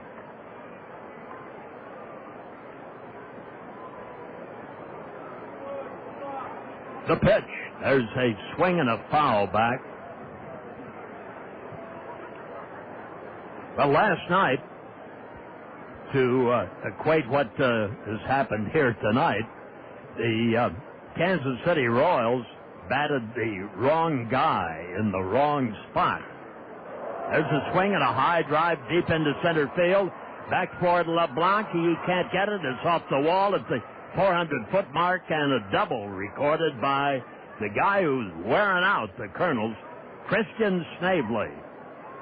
He's now 6 for 10 in the series, and he's reached base in all 3 at-bats. That's his second double, and, man, even though it happened against us, it's a beautiful thing to see a ball launched over the center fielder's head. Snavely crushed that pitch. And has 16 doubles this year. Well, when the Royals sent the wrong guy to the plate, Bob, is that an automatic out for batting out of order? Or yes. Okay. And he goes out, and the other fellow comes in and gets to bat. I wonder if that's Buddy Bell's fault, the manager, or the bench coach, or the players. Well, Mike Socia picked it up and went out and called him on it. There's a curved strike. Somebody fell asleep, or I don't think the Royals would try to pull a fast one, but No, it was just a mistake. It happens in the bigs, too, just like it happens here. There's a strike over the outside corner, and it's strike 2 now to Ryan Klosterman.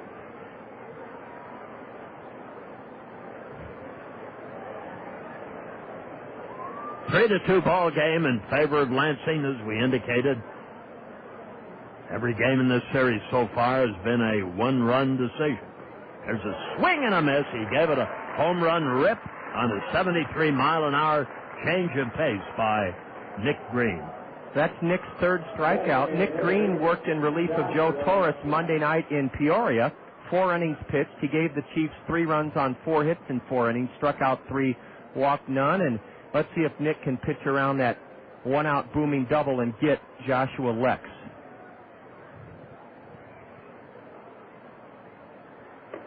Joshua Lex is a backup catcher, 5'11", 210, out of Haywood, California.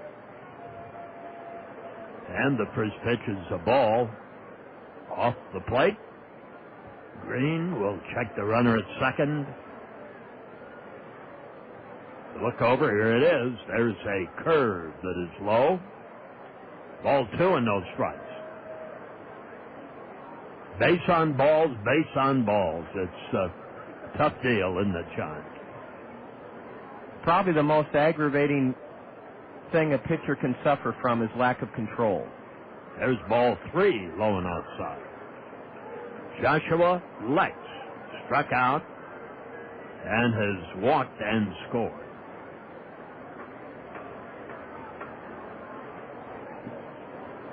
Here's the pitch. Strike, it's called over the outside corner. 3-1 now.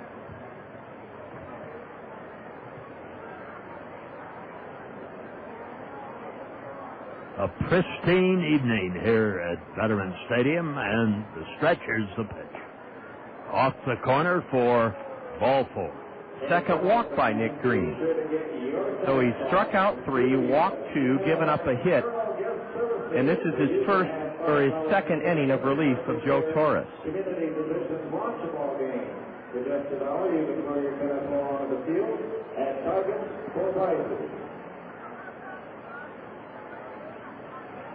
And Torres gave up 6 walks, did he not? Yes. So we've walked 8. It's a wonder it's a 3-2 ball game. This is Huber Rodriguez. He's walked twice. Now instead of flying out, he's walking.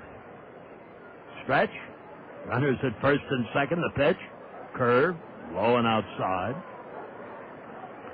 All of a sudden, Green has the Torres syndrome of not getting the ball over.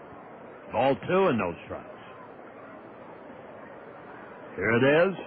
Swung on, even though it was ball 2, the pitch. A fastball over the outside was swung on anyway by Huber Rodriguez. 2-1 from Nick Green. Foul back. Up into the suite area and close to the press box glass, too. Ball 2, strike 2, 2 out, 2 on, and a 3-2 score. Lansing leading. Swing and a high foul. This one's up over the roof of the Cedar Rapids Kernels dugout, back into the stands for a nice souvenir. The orange and black standing out tonight in the crowd from Solon. Here's the pitch. Curve outside. Ball 3 and strike 2.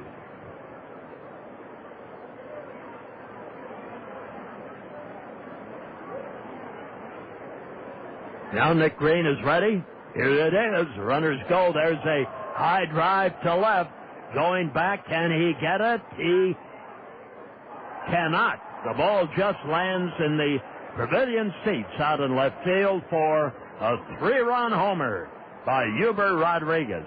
Yes, he has hit now 8 fly balls in this series, but the 8th one went out of the park. Through Toussaint, faded back, further back, then looked up, and it made it to the first tier of the picnic area, 315 feet away. So Sean Rodriguez, who hit the foul pole for a home run out there in the first inning, the luck has gone the way of the Lugnuts. That's a crushing blow in this game to let Huber, Fly ball to deep center. LeBlanc is on the run. He can't get it. The ball's off the center field fence, and the double by Eugenio Vélez. his fourth double of the year, and Nick Green has really been shelled in this fifth inning. You can't let Eugenio Rodriguez, a 197 hitter, hit a 3-run homer off of you, but what hurt Nick Green in this inning, he walked that dreaded 2-out walk. The Los Angeles Angels of Anaheim have a T-shirt that they give all of their minor league pitchers to remind them against that deadly sin of a 2-out walk, and that's what the key to this inning was. Joshua Lex drew a 2-out walk. Then the count went full on Eugenio Rodriguez before he lofted one onto the first tier of the Randy Keel Confidence Picnic Pavilion. Then Eugenio Vélez, with the third hit of the inning, bashes a double over LeBlanc's head. And Nick Green's been hit hard, very hard here in the fifth inning, and Lansing owns a big lead now, 6-2. That brings you up to date. Strike is called over the outside corner, and this is Jason Armstrong, right-handed batter. Here's the stretch by Nick Green. The pitch swung on a fastball. He didn't get it, and it goes to strike 2. 2 hits tonight by Jason. Also a couple of hits by Vélez. And the 3-run homer by Rodriguez. Foul ball off to the left.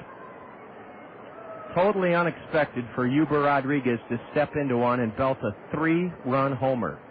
Number 8 hitter batting 197. Well, he got pretty good wood on it. He hit it high. That ball really carried. Yep. For last night, that would have been an easy out. Stretch. Here's the pitch. Curveball. Liner in front of Rodriguez. Knocks it down. Picks it up. Throws. He is out at first. And that retires the Lugnuts in the top half of the fifth inning. But not before they pick up 3 runs. On a couple of base hits, a double and a home run. Well, 2 doubles and a home run. There were no Kernel errors. And we now go to the last half of the sixth inning. You're listening to Kernel Baseball. The Lugnuts lead the Kernels 6-2. You're listening to Baseball in the Zone. And it is done. We attack at lunch. No, they will expect that. We attack at dinner too. Excellent. They will never expect a second wave of warriors. We must prepare. They will be waiting. With fresh meat and vegetables on a large table. And we will be swift in our actions. Choosing only the finest of their offerings. Piling them high in a bowl. Then cooking them fast on a sizzling grill. And then we eat. Gaze upon your fresh meat and vegetables for the final time. The attack will be successful, and we will be satisfied. The plan is done. What are you guys doing? Oh, hey, Valerie. Yeah, we're just getting ready for lunch at Genghis Grill. You want to go? Yes, to Genghis Grill. Probably no to you two. Okay. She is a spy. And not nearly as hot as she thinks she is. Fresh food attack. Genghis Grill, where Edgewood Road meets Williams Boulevard in Cedar Rapids, next to Gander Mountain. Oh, ice cold milk and an Oreo cookie. They forever go together. What a classic combination. Yo, what's up, dog? This is Randy Jackson. I love that Oreo jingle. You know what? I'd love to hear you do your rendition at Milk's favorite jingle contest. Enter for your chance to compete in the finals, hang with me, and win $10,000. Log on to Oreo.com for details. Oreo. No purchase necessary. Judgment mailed entries limited to 5,000 randomly selected entries. Open to residents of the 50 U.S. and D.C. 7 and older, N7 1405. Void for prohibited.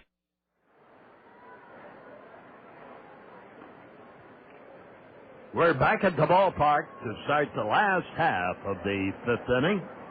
The batter for the Kernels is Nate Sutton, and he takes a ball outside and then another one. This delivery becomes strike 1. 2 balls and a strike. Nate Sutton, 0 for 2 tonight. There's a pitch too low, and it's now 3-1. So maybe Zavekas can get the wildness. And there is a strike over the outside corner. Maybe he can catch this wild bug that's been going around the ballpark tonight. Pitch. Swung on. Hit down the right field line. It'll go for extra bases. and Sutton runs well. He digs for second, makes the turn, holds up a bit, then tries for third. Safe at third. His fourth triple of the year. Nate Sutton hits that ball hard inside third, down in the right field corner, and Nielsen has had a terrible time trying to field the carom down in the right field corner tonight, and consequently, the Kernels' second triple of the game. Now, Rodriguez comes on. So again, Cedar Rapids trailing 6-2, so Don, they can strike and get back here. Just like Madrigal's triple in the fourth inning, Wren's got him home. We need to get Sutton home. Very rare do you get two triples in a ball game, and Sutton wound up at third standing up, even though he almost came to a grinding halt rounding second base. First pitch to Rodriguez, a called strike. There's a curveball that's low, and we go level at a ball and a strike. Fans, Peck's is open tomorrow, Peck's Flower and Garden Shop, and they want to remind you that they're open from 10 to 4, and I'll tell you about some of their great 4th of July values. There's a strike over the outside corner, and it's ball one and strike two. Peck's has a wide selection of red, white, and blue flower bouquets, blooming plants, flags, windsocks, and spinners, and they're open tomorrow, 10 to 4. Peck's Flower and Garden Shop. Now the stretch, Zaveckas delivers way outside. Ball two, strike two.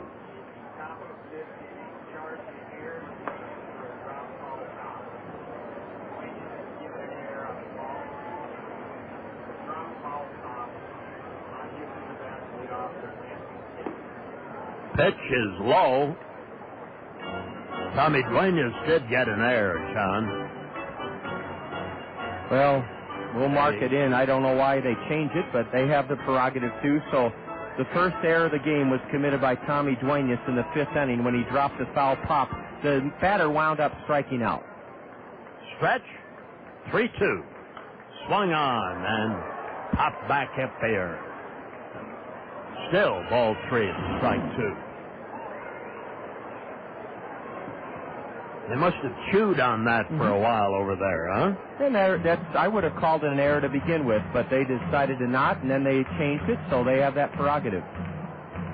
Now the stretch. Nobody out. Runner at third. There's a swing and a fly ball and foul ground down the right field line, and it is into the stands. And almost a case of fan interference. A fella in a yellow shirt above the Dick Ramsey Skogman Realty sign reached out and I thought interfered with David Hicks. What would have been interesting is if Nate Sutton, when they would have been able to score with Hicks his back to the infield, it would have taken a heck of a throw by Hicks to cut down Nate Sutton trying to tag up. Yes, that would have been an interesting play. But Hicks did not argue down there about interference. There's a swing and a high fly ball into shallow left center field. Runner tags, but he's not going to come home.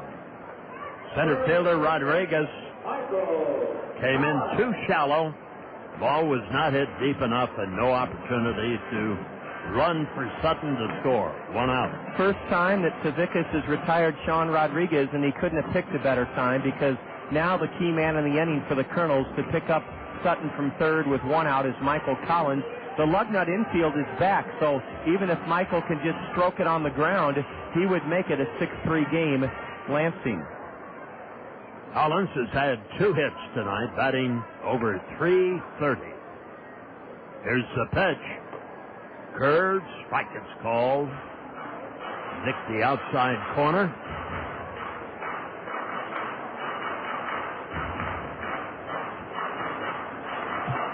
Fine Saturday night crowd here at Veterans Memorial Stadium. Zaveckas delivers, swung on, hit right back to the pitcher. Now they have the runner trapped for a rundown. Ball is taken by Thigpen, gets it to the third baseman, and he makes the tag. Armstrong tags out.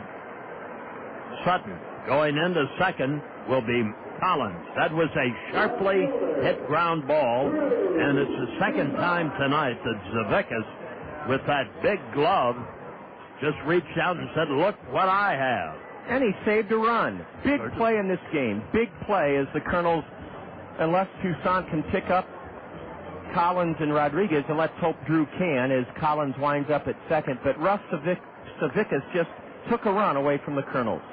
And it's a fielder's choice for Collins, and he winds up at second base. The pitch. Curves, strike gets called. 70 miles an hour to Drew Toussaint. Sutton was caught 1-2-5, pitcher, catcher, third baseman. That's what happens when you go on contact. Stretch. Here's the pitch. Swung on, hit towards the third baseman. Up with it, Klosterman. The throw in time for the out, and that retires the side. You get a leadoff triple at home and don't score him, you're going to have a tough time winning a ball game. Key turn of events in the fifth inning. The Kernels get a leadoff triple from Sutton and do not score him. That just makes my blood boil. I can tell. Okay. The temperature is going up. And the grounds crew is dragging the infield here, and Cedar Rapids has compounded it by not scoring the runner from third after the pitching staff gives up those walks. And it's still Lugnuts 6, Kernels 2, as we move into the sixth inning here tonight. You're listening to Kernel Baseball in the Zone. A triple play, a rarity on the diamond, but produced successfully every day at South Slope Communications in North Liberty. The South Slope Communications triple play consists of voice, video, and data communications for your home or business.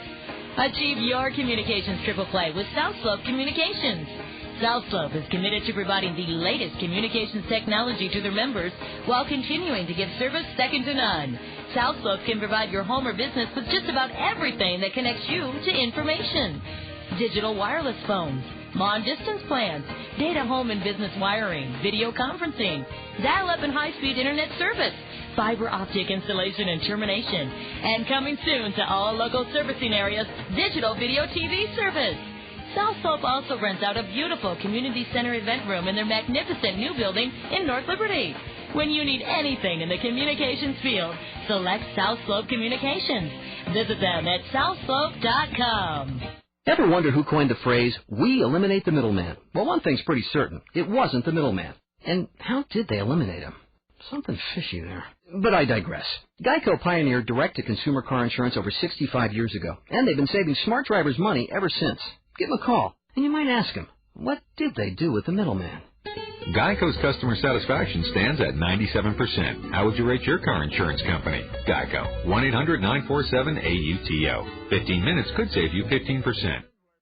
At the stadium, there's a swing and a fly ball into left field on the run, and the catch is made by the left fielder, Drew Toussaint. The Kernels, one out.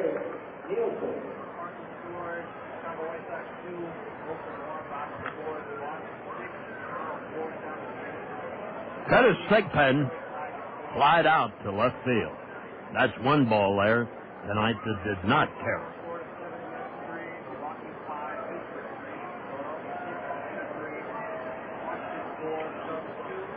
Here's the pitch. Outside for a ball.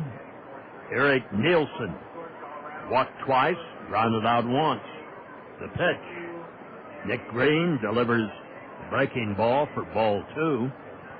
And again, as we've had action in the bullpen of the Lugnuts, I should imagine they may change pitchers. There's a swing on a changeup. Makes it 2 balls and a strike.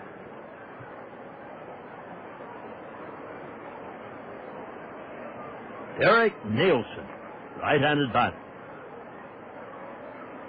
2-1 pitch. High and wide. That's ball 3 and strike 1.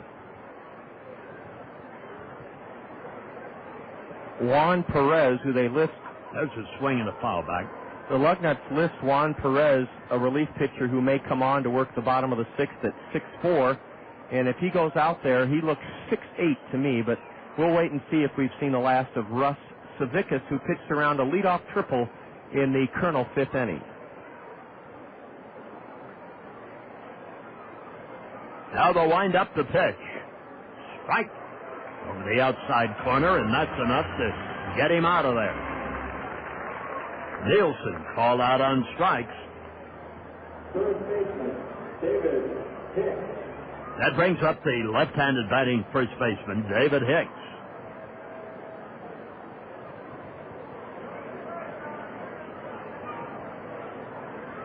Now the wind-up, and here's the pitch. Curveball swung on. Fly ball deep into right field. There is Madrigal. He's got it at the warning track to retire the side. So Nick Green has his easiest outing of the ball game, and the easiest by either Torres or Green, as Hicks flies out to right. Nothing across, and you're listening to Colonel Baseball in the zone.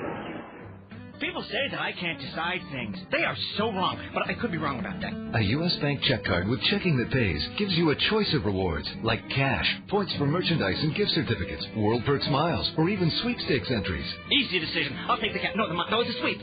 Sign up at your local U.S. Bank or call 1-800-720-BANK. I've made up my mind to put off my decision. That is final. U.S. Bank. No, wait. See banker for complete details. Member FDIC. Hey, Jen. Hey, guys. Sorry I'm late for lunch, but I have a good reason. Let me guess. New purse, new shoes. Hey, new haircut. Yeah, I had a change of heart with my hairstyle and stopped by Cost Cutters. Oh. So, what you think? I think it looks great. I love the color and the layers. Yeah, I like it and all, but I'm sure you'll change it next week. Hey, my hair is always a struggle.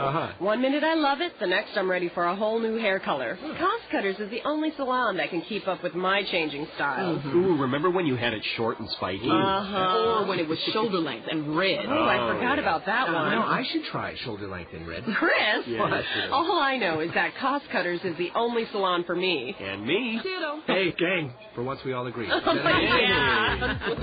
Make your neighborhood Cost Cutters the only salon for you and your style. Cost Cutters, just your style. Cost Cutters is proud to support Eastern Iowa's most wholesome, affordable family entertainment, Cedar Rapids Kernels Baseball. Back at the ballpark, the last half of the sixth inning. That means it's Springhouse test time. The Springhouse promotion, of course, you can sign up for your free birthday meal. Come in before your birthday, fill out one of their cards you'll find on every table at the Springhouse restaurant. The Springhouse will send you a letter that's good for a free meal anytime within a month of your birthday. You choose when you want to come in. There's a swing and a line drive into center field for a base hit for Josh LeBlanc. His second hit, and that .220 average is moving up. He picked on a Perez fastball and drove it into shallow center. We have Juan Perez, right-hander, out of the Dominican as right-handed thrower in relief of Zavakis, who pitched tonight 5 innings and has a 6-2 lead. Stretch. Here's Juan Perez with the throw that is inside for a ball. Juan is 6'4", 170. He's 6-3 on the year. He started 8 games for Lansing. This is his 11th relief appearance. 4.21 ERA for tall right-hander Juan Perez. The pitch swung on and fouled back. Remember, celebrate your birthday and order anything on the menu at the Springhouse. Sign up for that free birthday meal at the Springhouse. And we'll have your chance to earn a $5 gift certificate to the Springhouse in just a few moments. Remember, if you've won the Springhouse trivia question this season, and 41 of you great Colonel fans have, if you've been one of our 41 winners, please refrain from calling in this evening. That'll give the legions of other listeners their fair chance at the Springhouse gift certificate. Swing and a foul back. Warner Madrigal, a ball and 2 strikes. Warner tonight has a legged out triple, and he is grounded out. We'll give you the Springhouse trivia question following this 1-2 delivery to the Colonel DH. All right, get your pencils and scorecards ready, folks. Here's the pitch. Curve swung on and fouled up high and wide and in the stands. Here we go. This 36-year-old veteran, now with the Red Sox, is the only player in Toronto history to win a batting title. He hit .363 for the 1993 World Champion Blue Jays. Name him. This 36-year-old veteran, now a Red Sox, is the only player in Toronto history to win a batting title, hitting .363 for the 1993 World Champion Blue Jays. Call us now, 896-7589, 896-7589, 896-7589. The pitch swung on and fouled back again. Madrigal should be able to pick on one here. It's a ball and 2 strikes. Why don't you give that question one more time there, John? You bet, Bob. He's a 36-year-old veteran now with Boston. He's the only player in Blue Jay history to win a batting title. He hit .363 for the 1993 World Champion Blue Jays. Swing and a double play ground ball. Klosterman tags the bag, throws to first, and that's a twin killer. The number to call for the Springhouse Trivia question, 896-7589, 896-7589. And the calls are coming in from all over the nation.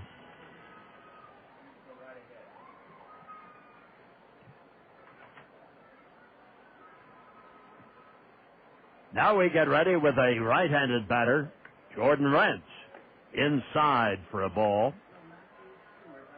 2 men are out here in the last half of the 6th inning. We've had a couple of wrong answers here. Here's the windup in the pitch. There is a strike. He went more than halfway around. Jordan Rentz, after the perfect double play ground ball by Warner Madrigal. Klosterman came up with it nicely, made the play unassisted at second, then through to Hicks. Now the pitch. Swung on, and a very high fly ball into shallow left field. The third baseman is back, and Armstrong gloves it to retire the side. Bob, before we wrap up the inning, let me repeat, I'll give a hint this time. The Springhouse Trivia question, this 36-year-old veteran, now a Red Sox, is the only player in Toronto history to win a batting title. He hit .363 for the 1993 World Champion Blue Jays, went on to play an integral role in Seattle Mariner history. He wears a batting helmet in the field, never played in the minor leagues. He's a left-handed batter.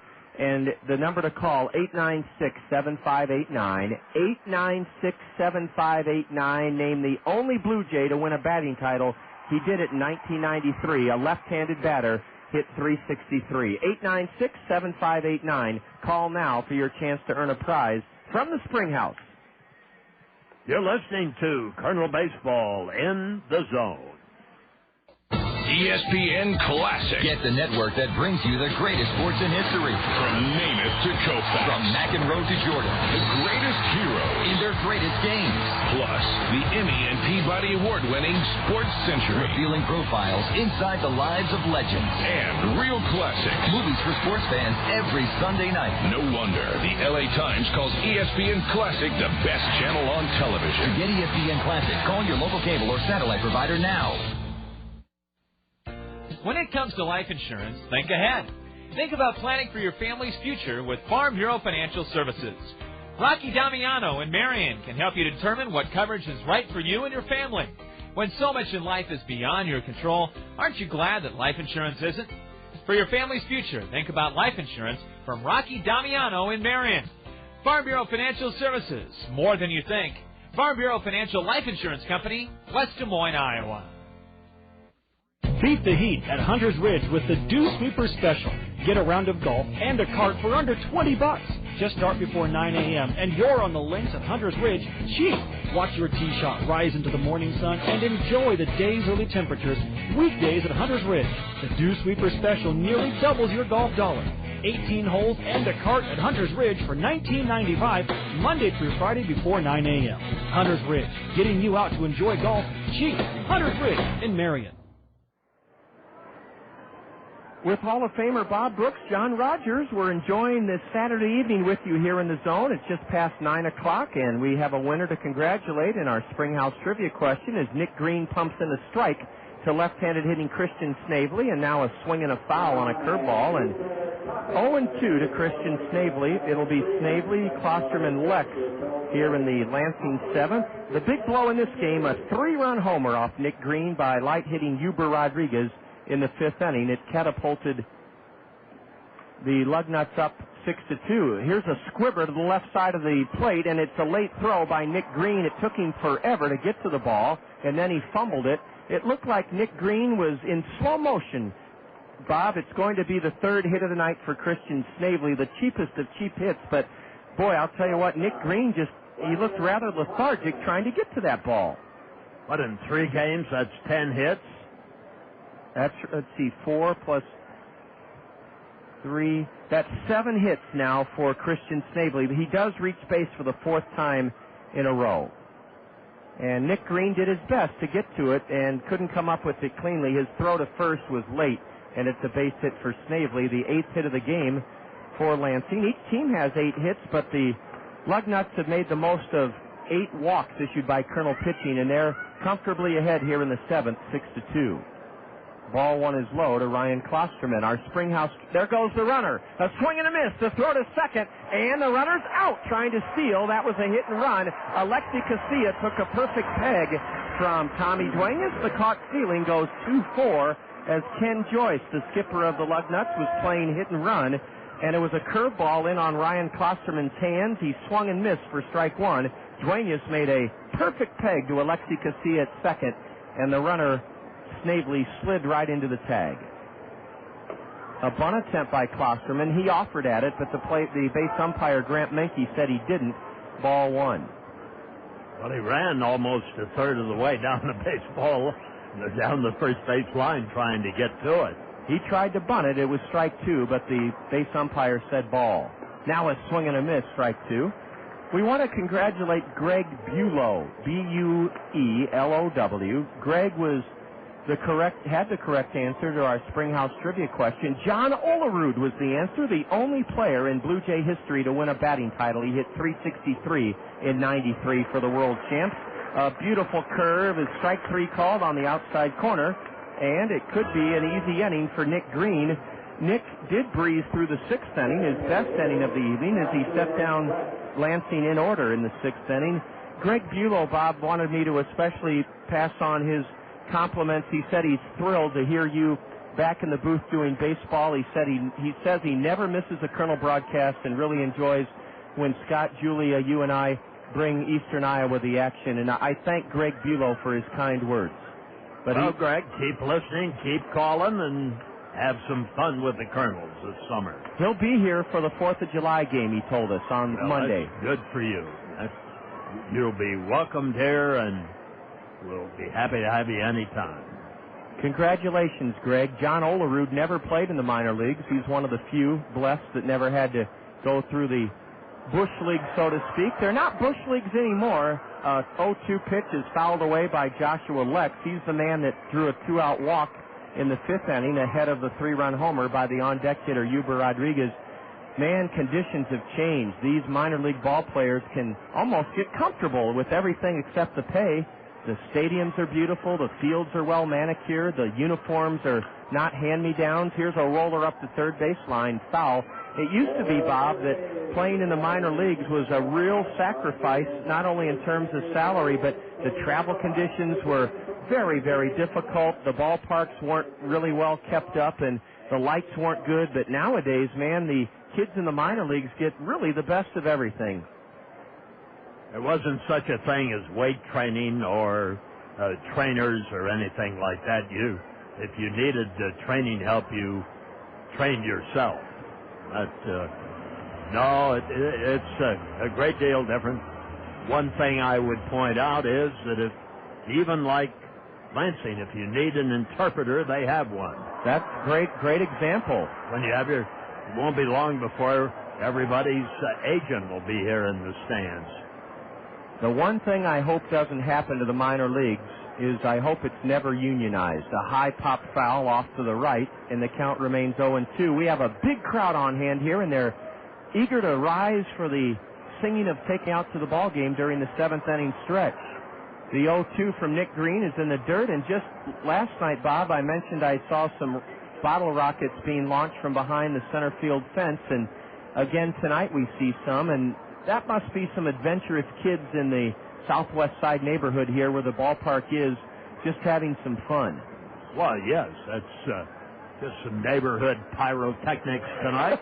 Swing and a miss. Nick Green fans Joshua Lex, and besides the 3-run homer, and that's a big beside, Nick Green pitched very well in his relief of Joe Torres. In fact, Green has fanned his 5th batter in 4 full innings of relief. So Nick Green pitched admirably. We just wish we had that 2-out walk back in the 5th inning. A 3-run homer followed, and that's the difference in the ball game. No runs for Lansing in the 7th. A leadoff single, but a man caught trying to steal second. No Kernel errors. The Lugnuts leave the bases empty. And after 6.5 with this big crowd on its feet to stretch and sing "Take Me Out to the Ball Game," the Kernels trail the Lugnuts 6-2. You're tuned to Kernel Baseball in the Zone. It's summertime, summertime, summertime. Yes, it's summertime, when everybody wants to have fun. But there are still chores to be done. One of those chores, of course, mowing the yard. Your friends at Cedar Rapids Solid Waste and Recycling recommend using a mulching mower. It saves time, bagging takes longer, and saves money by restoring natural nutrients to your lawn, reducing the need to use expensive fertilizers. Grass cycling gives you a healthier lawn, reduces yard waste, and saves landfill space. The 5 best days of summer are coming. The Great Jones County Fair and Food Fest, July 20th through the 24th in Monticello. On Thursday, July 21st, Dale Lee presents REO Speedwagon live at the Jones County Farm Bureau Amphitheater.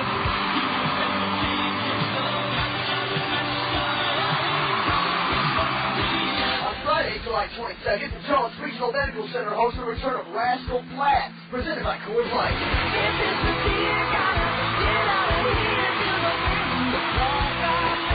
Special guest Miranda Lambert. On Saturday, July 23rd, Flex Sales presents Leonard Skinner. With special guest Dick Beck and the Letterman wrap up the fair on Sunday, July 24th, presented by the Cedar Rapids Kernels. See them perform live and on the jumbo projection screens presented by U.S. Cellular. Get your tickets now online at GreatJonesCountyFair.com and by phone at 465-3275. It's the 153rd Great Jones County Fair and Food Fest in Monticello. Pole. Juan Perez on in relief for Lansing, and he pitched a scoreless 6th inning despite giving up a leadoff single to Josh LeBlanc. His first delivery's over below to the number 9 hitter Tommy Duenas, who has struck out and flown out to left tonight, right-hander versus right-hander. This Juan Perez has a drive to left, hooking, and they call it foul. Foul ball. Boy, Tommy Duenas, Bob, I think has hit a dozen of those kind of drives this season where he blasts one out of the park, but it hooks foul. And that was fairly close. Yes, it was, because it was on a line. Bobby Magallanes is still looking out there. Bobby didn't argue. Tommy Duenas, hustling around first base, never quite saw it. We haven't given you a State Farm Major League Scoreboard update in a while, and we'll have one here for you in the lower half of the 7th. A frolicking crowd here this evening. They're having a lot of fun on Solon night, Procter & Gamble night, and St. Joseph's School night. Tommy Duenas is even on the count now, 1-1. I never saw Satchel Paige pitch, but with this uniform, red and gray, and the long gangly arms and the thin as a rail body, old Juan Perez looks like a Kansas City Monarch out there. He looks like Satchel Paige, doesn't he, a little bit, Bob? Yes, he does. He has it not quite as high a kick as Satch had, but he has a bit of a look back to him. I saw Satchel pitch a couple of times, but it was late in his career. But you're lucky, Bob. You could get him out. I would have loved to seen Satchel Paige pitch. I'll share a story I heard a old-time Negro Leaguer tell me as I was in Kansas City last summer about Satch. The 3-1 pitch to Duenas. Strike 2 called on a curveball, a delayed call by Victor Carapazza. This fella told me that Satchel once called in all of his fielders, all 7 fielders. It was he and the catcher. He said, "Come on in and take it half inning off, boys." And Satchel fanned the side. Did you ever hear that story? No, I didn't. But that could have very easily happened. I'm sure it could have, because it was, in those days, a lot of exhibition and showmanship and that sort of thing. You know, Eddie Feiner was a great softball pitcher, and he would go around the country, and he would go out there and say, hey, then strike out the side without any fielders. Bob, was that the guy they used to call the king in his court? Yes. Okay. I also heard he could strike out guys pitching blindfolded. Yes? Eddie Feiner, a ball to Tommy. He walks, and now a swing and a miss by Alexi Casilla. Alexi is uncharacteristically nothing for three so far tonight, batting .288. He's in the lineup after sitting out a few games with a bad shoulder. Another Satchel Paige story I remember from this fella at the Negro League Museum, the Hall of Fame in Kansas City, a drive foul past third, strike one. This fella said that Paige had such good control that he could use a gum wrapper as home plate and still get the pitches over. Well, I presume that'd be the case. The problem with Satchel Paige and his major league time was he was 50 years old.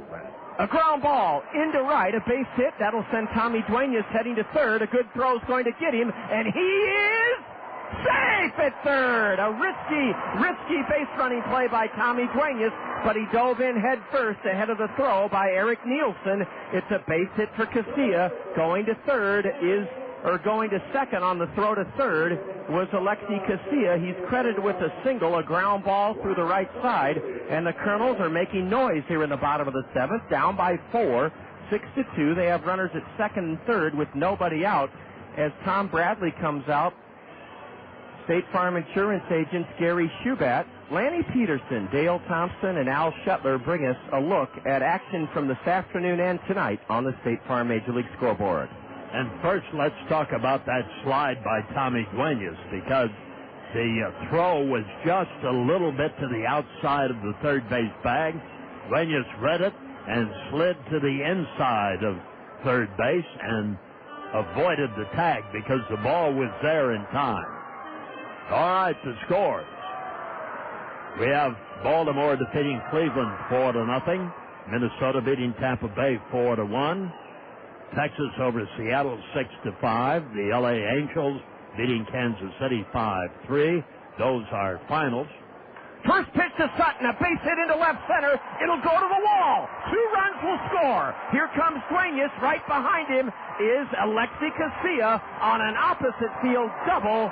Waxed into left center by Nate Sutton, and all of a sudden the Kernels are right back in this game, down 6-4 in the bottom of the 7th inning. A 2-run double for Nate Sutton drives in Duenas from third, Casilla from second, and it's 6-4 Lansing with nobody out. Sutton is at second with a 2-run double. And we're going to have a pitching change for the Lugnuts, and the Kernels come back. With all of the walks and that home run, the 3-run shot that was probably 2 inches from being caught rather than being a home run. Well, Cedar Rapids has come back to make it a 6-4 game, and a right-hander will come on for the Lansing Lugnuts, and that'll be Joey McLaughlin, who's 6 feet, 185 pounds, out of Sapula, Oklahoma. He's been in this series before. And for Nate Sutton, that is his 9th double of the year, and we'll go back to the scoreboard here. Toronto and Boston. Boston leads in the top of the 8th inning, 6-4 in that game. Florida has defeated the New York Mets in the National League 7-3. Milwaukee over Pittsburgh 5-3. Philadelphia defeating Atlanta 6-3. That 3 has been a wonderful way to lose in the National League today, except for Colorado and St. Louis. That game is in the last half of the 8th inning. Colorado 3 and St. Louis 1. Final, Washington beats the Cubs 4-2. Cincinnati defeats Houston 7-6. Arizona took care of the Dodgers 7-5. San Francisco and San Diego, that game is just underway. So There you have the Major League scoreboard and the New York-Detroit game. The end of the 8th inning is 4-4. The Yanks have 10 hits and the Tigers have 7. Well, that is the complete look at the State Farm Major League scoreboard, brought to you for the 10th year in a row by State Farm Insurance agents Dale Thompson, Al Shetler, Lanny Peterson, and Gary Shubat. Juan Perez, 1+ innings so far. He's given up 2 runs on 3 hits. He struck out none. He walked 1. And Joey McLaughlin, who struck out the only 2 hitters he faced in the series opener here Thursday night, a Colonel 7-6 win, has come on, a 6-foot right-hander, the son of former Blue Jay tall Husky right-hander Joey McLaughlin. And Joey will pitch to Sean Rodriguez. Now Sean will try to hit the ball to the right side of the infield to get Sutton over to third.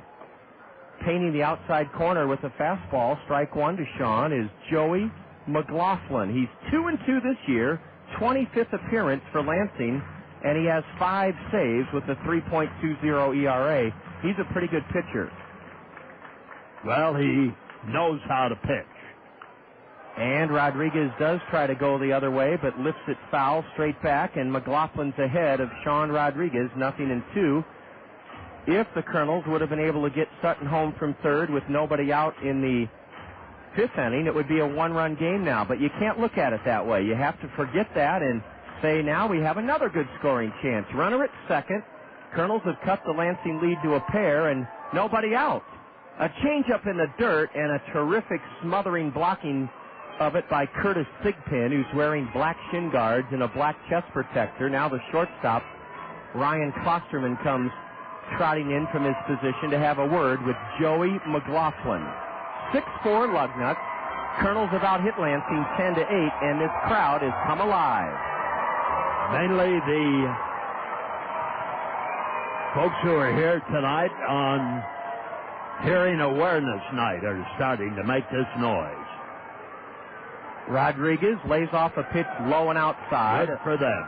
That's right. They're having as much fun as the people from Solon, over 300 from Solon, over 400 from St. Joseph's School, and I'm sure there's several hundred here that were rained out last Saturday from Procter & Gamble.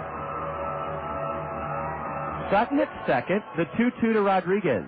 Swing and a miss on a slider. Big strikeout for Joey McLaughlin as he got Sean swinging for the first out of the inning. Now it'll take a base hit from one of the Colonel hottest hitters, Michael Collins. Michael's 2 for 3 tonight. He'll try to single home or drive home at least Nate Sutton to cut the Lansing lead to a run.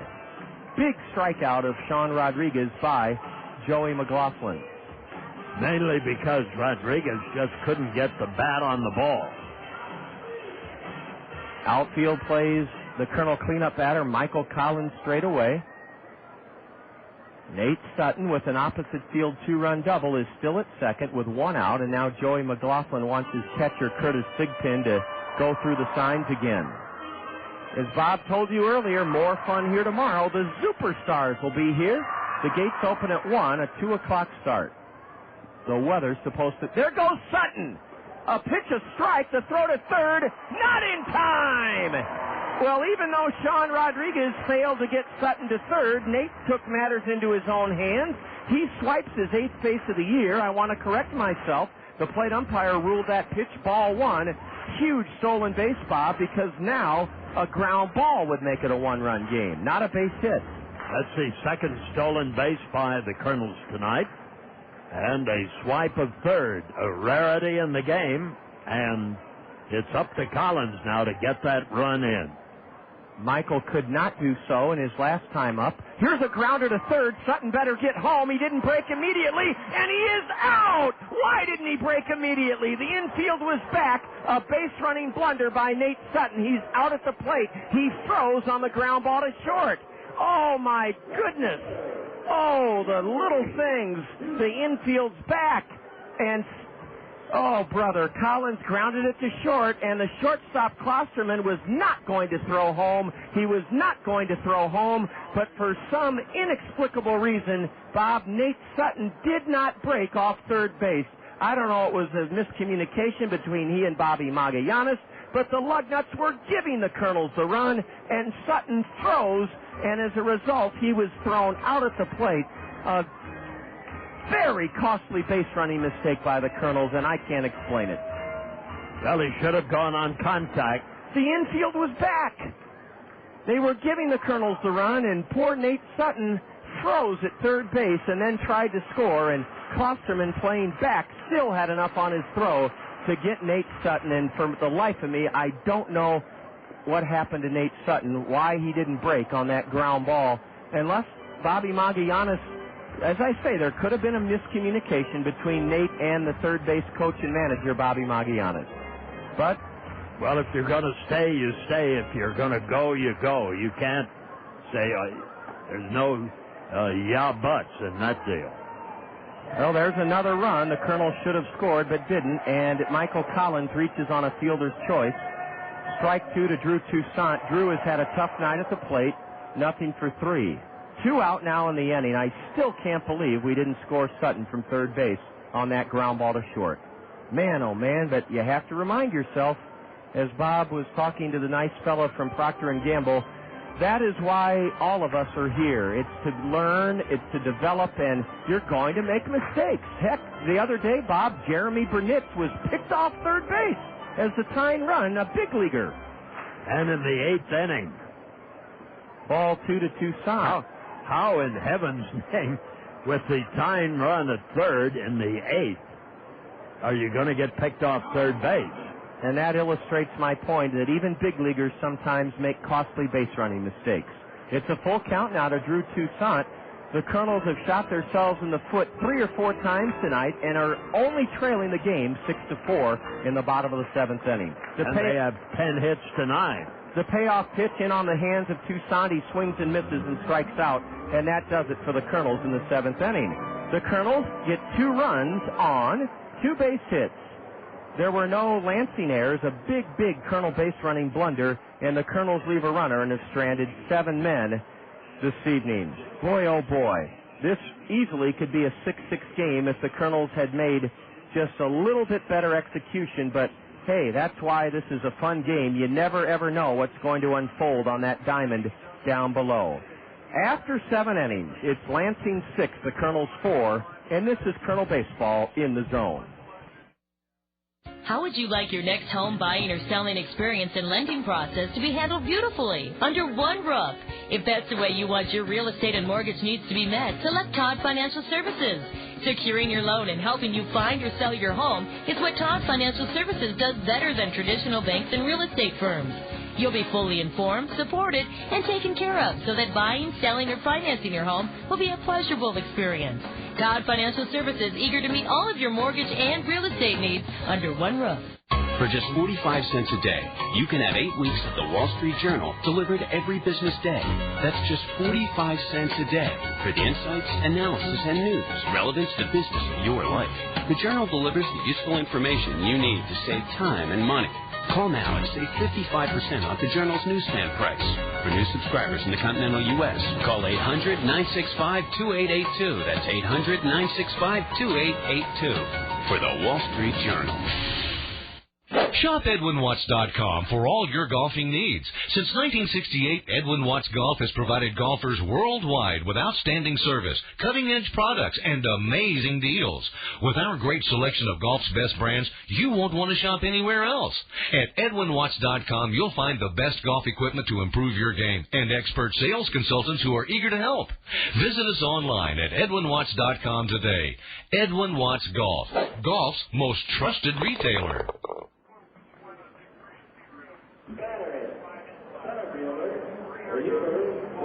Well, let's give you the final line on Nick Green. He's been lifted as we start the 8th inning here at the ballpark before a big crowd.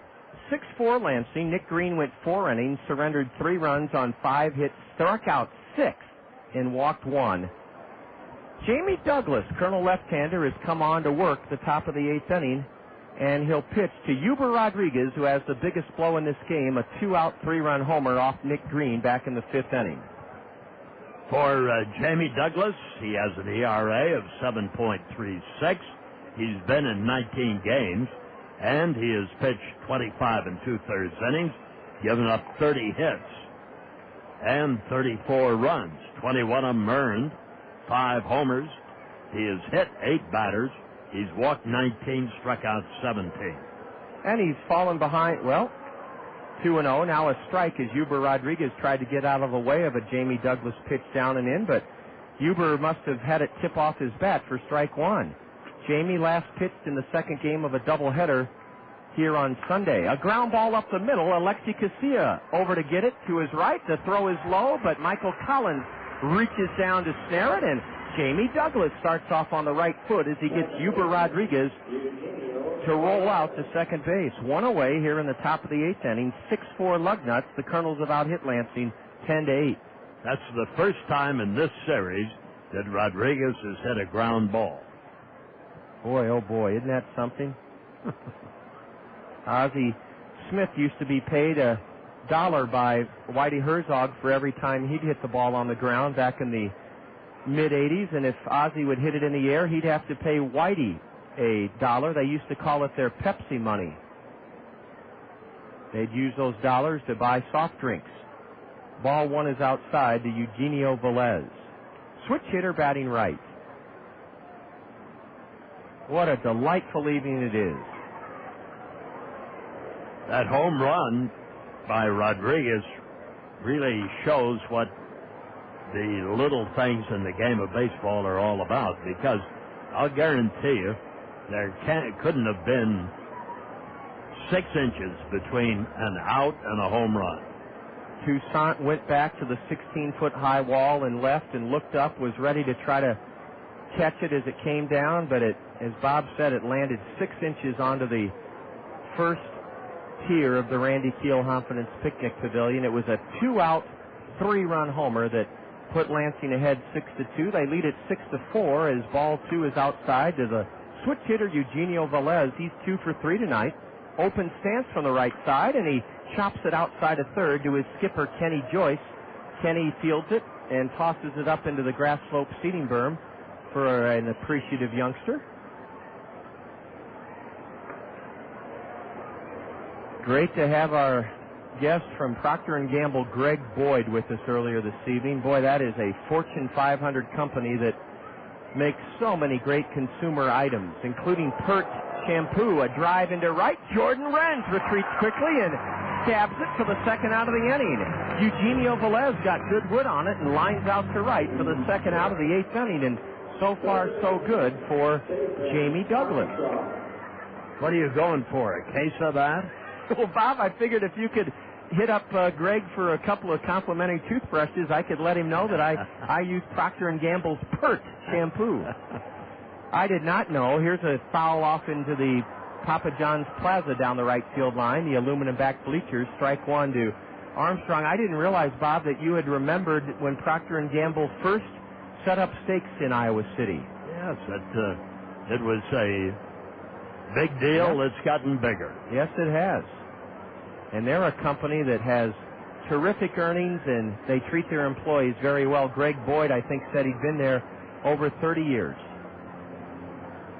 Ball one is outside to Jason Armstrong. He's 1 for 4, a big 2-run single in the second inning off starter Joe Torres.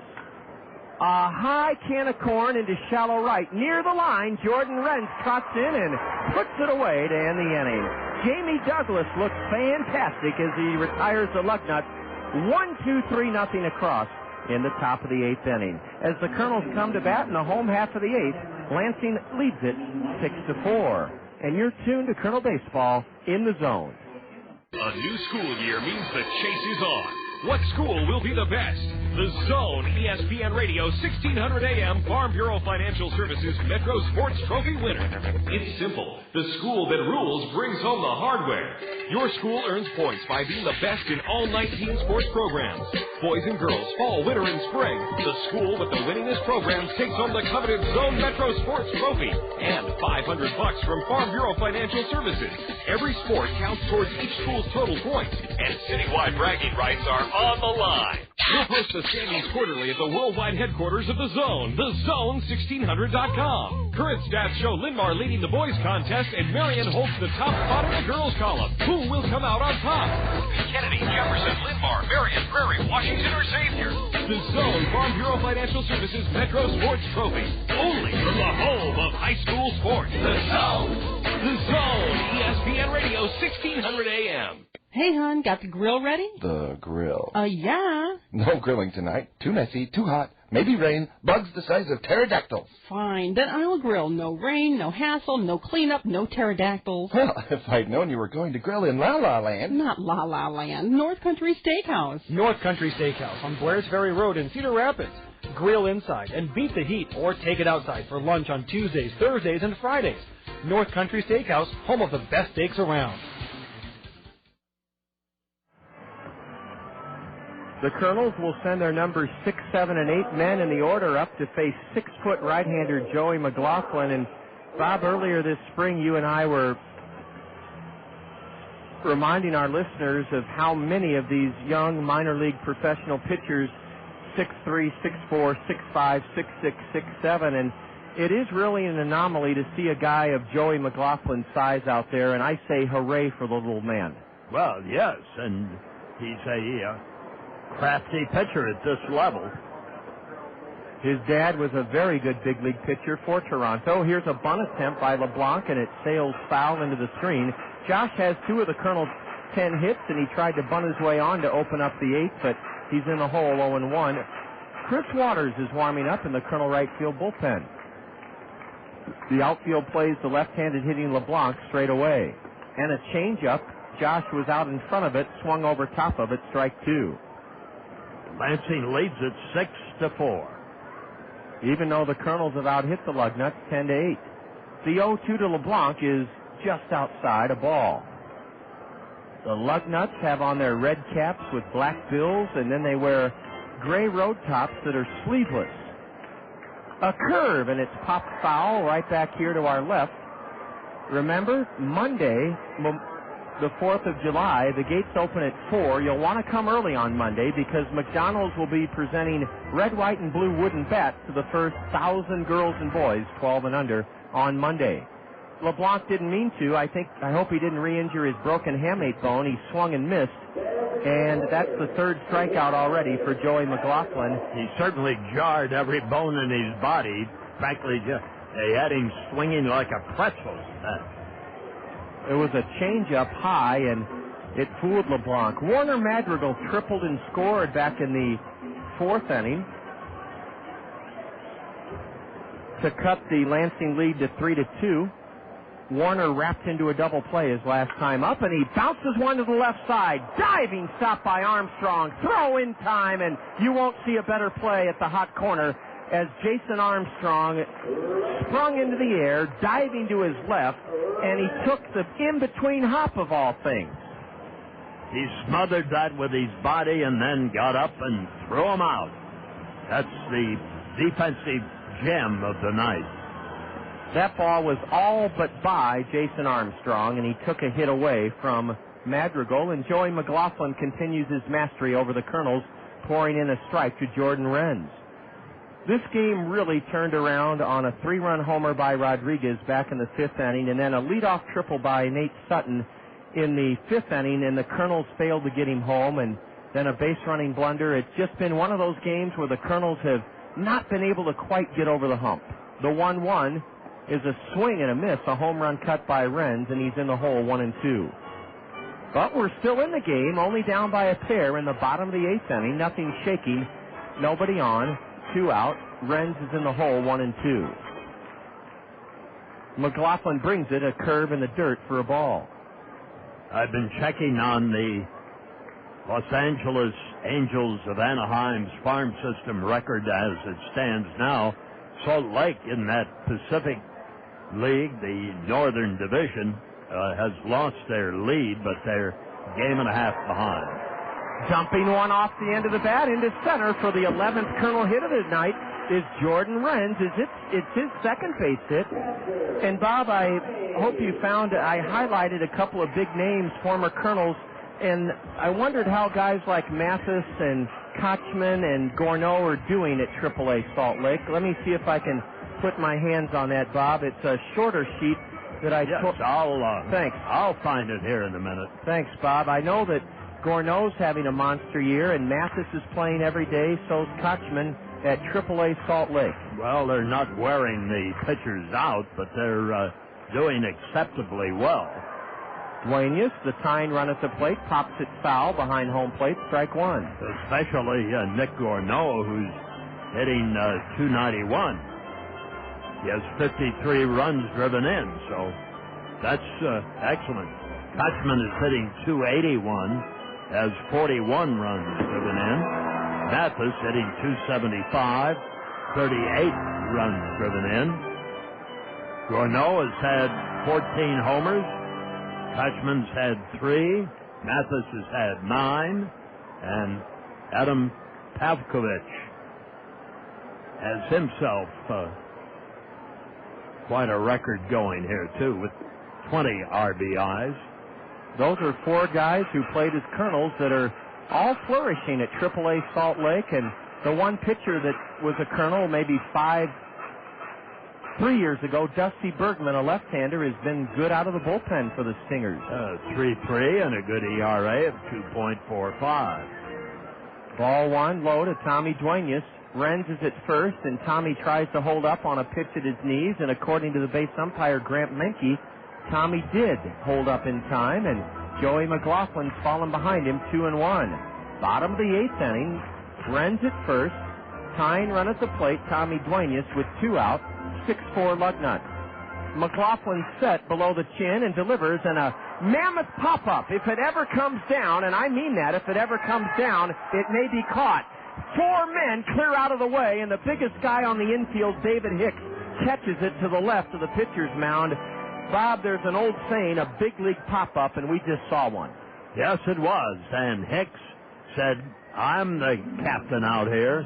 And he called the catcher out of the play, got him out of the area, and then Hicks made the catch with no runs and 1 hit for the Kernels. They have 11 hits and only 4 runs to show for it. And they've left 8 runners aboard. We go to the top of the 9th, and if we have a little more time in the 9th, we'll take a look at how some of the former Kernels are doing at AA Arkansas. It's Lansing on top through 8 innings, 6-2.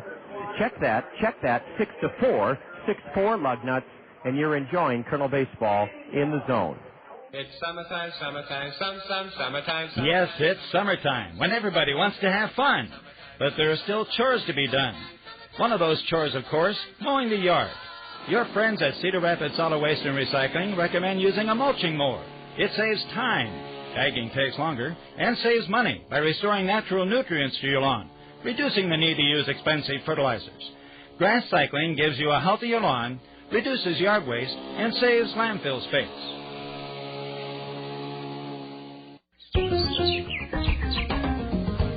June is Perennial Gardening Month. Peck's Flower Shop and Garden Center are your perennial plant experts. Peck's offers a great selection and a great variety of quality perennials, ready for you to plant in your own garden.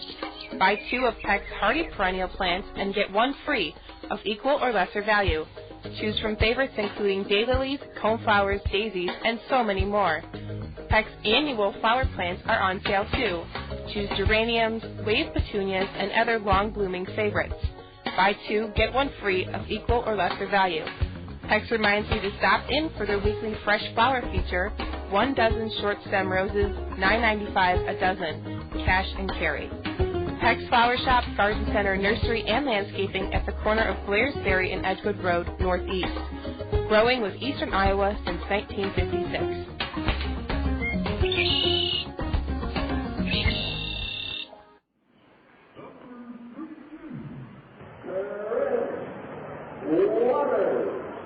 Jamie Douglas keeps the Kernels in the game with a scoreless 8th inning, and the fellow that came on to save Thursday night series opening win, his first save of the season, right-hander Chris Waters, will try to keep the Kernels within striking distance of the Lugnuts, who lead it through 8 innings, 6-4. Chris Waters is on for the Kernels. First up for the Lugnuts is their catcher, number 2 hitter Curtis Thigpen, a .286 average, 5 homers, 34 RBIs. Ball one is low. The fella that was inserted into the number 2 slot as a catcher that I remember best was Tony La Russa, putting Carlton Fisk second in the White Sox order. A ball sliced to the right side. diving stop by Casilla in shallow right field. He pops to his feet and whips his throw in time to get Thigpen. We've just seen the defensive gem of the night turned in for the Kernels by Alexi Casilla. No doubt about that. He ranged deep to his left and to the edge of the outfield grass and then picked and threw. Yes, Carlton Fisk, in the twilight of his career, was put second in the Chicago White Sox order in their magical 1983 title run. And Thigpen, a number 2 hitter, was just retired, the catcher, on a great play to his left by Casilla. Chris Waters drops a curve in for a strike to right-handed hitting Eric Nielsen. A chopper to second. Casilla has it at the cap of his bill height and on to first for the out. Chris Waters has retired the first 2 easily here in the 9th inning. 6-4 Lansing. Bob, Callaspo and Ibar, are they both at Double-A? Yes, they are. They're with the Arkansas Travelers, the dear old Travelers out of Little Rock. They've won 4, lost 4 in the start of the second half of the campaign, much the way the Kernels are. And Eric Ibar is batting .279, has had 17 doubles, has had 82 hits. Callaspo is batting .301. He has had 90 hits. Lashing one right over the head of Chris Waters into center for a 2-out single is the cleanup batter, David Hicks. That's his first base hit of this game, and Hicks is aboard with the 9th hit of the night for Lansing. That ball almost took the cap right off of Chris Waters. Well, I know this. When Todd Klaus managed this ball club in its first year in the new stadium 3 seasons ago, he said that Callaspo could hit 300 in any minor league in his sleep. That's how highly Todd Klaus thought of Alberto Callaspo. Well, another member of that team, Tommy Murphy, is batting .297. He's had, incidentally, 8 triples and 9 home runs. Good for Tommy. A deep drive to right. Renz is back in front of the warning track, and he has it. Christian Snavely narrowly missed his 4th hit of the night as he hit it off the middle of the bat, and it carried all the way out to the base of the warning track. It scared me, but Renz caught it for the final out of the inning. Chris Waters has kept the Kernels close. No runs for Lansing in the 9th. 1 hit. There were no Kernel errors. The Lugnuts leave a runner. They've stranded 9. Can the Kernels make it 3 in a row over the Lugnuts? They'll have to rally for at least 2, and they'll have to do it against a new pitcher, Mark Sopko. We'll tell you about him in a moment. 6-4 Lugnuts as we head to the bottom of the 9th inning, and this is Kernel Baseball in the Zone. The Cedar Rapids Kernels want to give your child a chance to hit a home run. By picking up a free reading scorecard at the Kernel Stadium gift shop, kids can keep track of their minutes and earn great rewards. Along with Toyota Financial Services and the Gazette, the Kernels encourage you to open the world to your children by reading with them. If your kids hit a home run this summer by reading 1,000 minutes, the Kernels will recognize their accomplishments on the field at Reader Recognition Day in August. I'll live for you, I'll feed your cat, I'll fold your undies at the laundromat, unless you want me to have them dry. I get paid for that. I'll work things out, spin get back, I'll shave my soul back before I meet your dad. I'll wear a turtleneck to strategically hide my tattoos if I can. I'm getting the best, I'm winning your head, I'm giving you all my time, but this Dr. Pepper is mine, rich taste, go get it. This Dr. Pepper is mine, one taste and you get it. I'll shop with you, always be true, I'll never share my Dr. Pepper with you. Sorry. This Dr. Pepper is mine, one taste and you get it. So rich. This Dr. Pepper is mine, so refreshing taste, drink it by the case. This Dr. Pepper is mine, isn't even a word.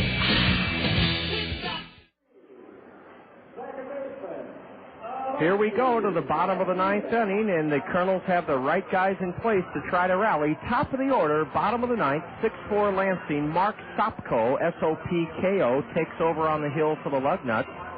He's 0-1 with 2 saves, a 3.23 ERA, and he's working out of the bullpen for the 21st time for the Lugnuts. Right-hander Mark Sopko.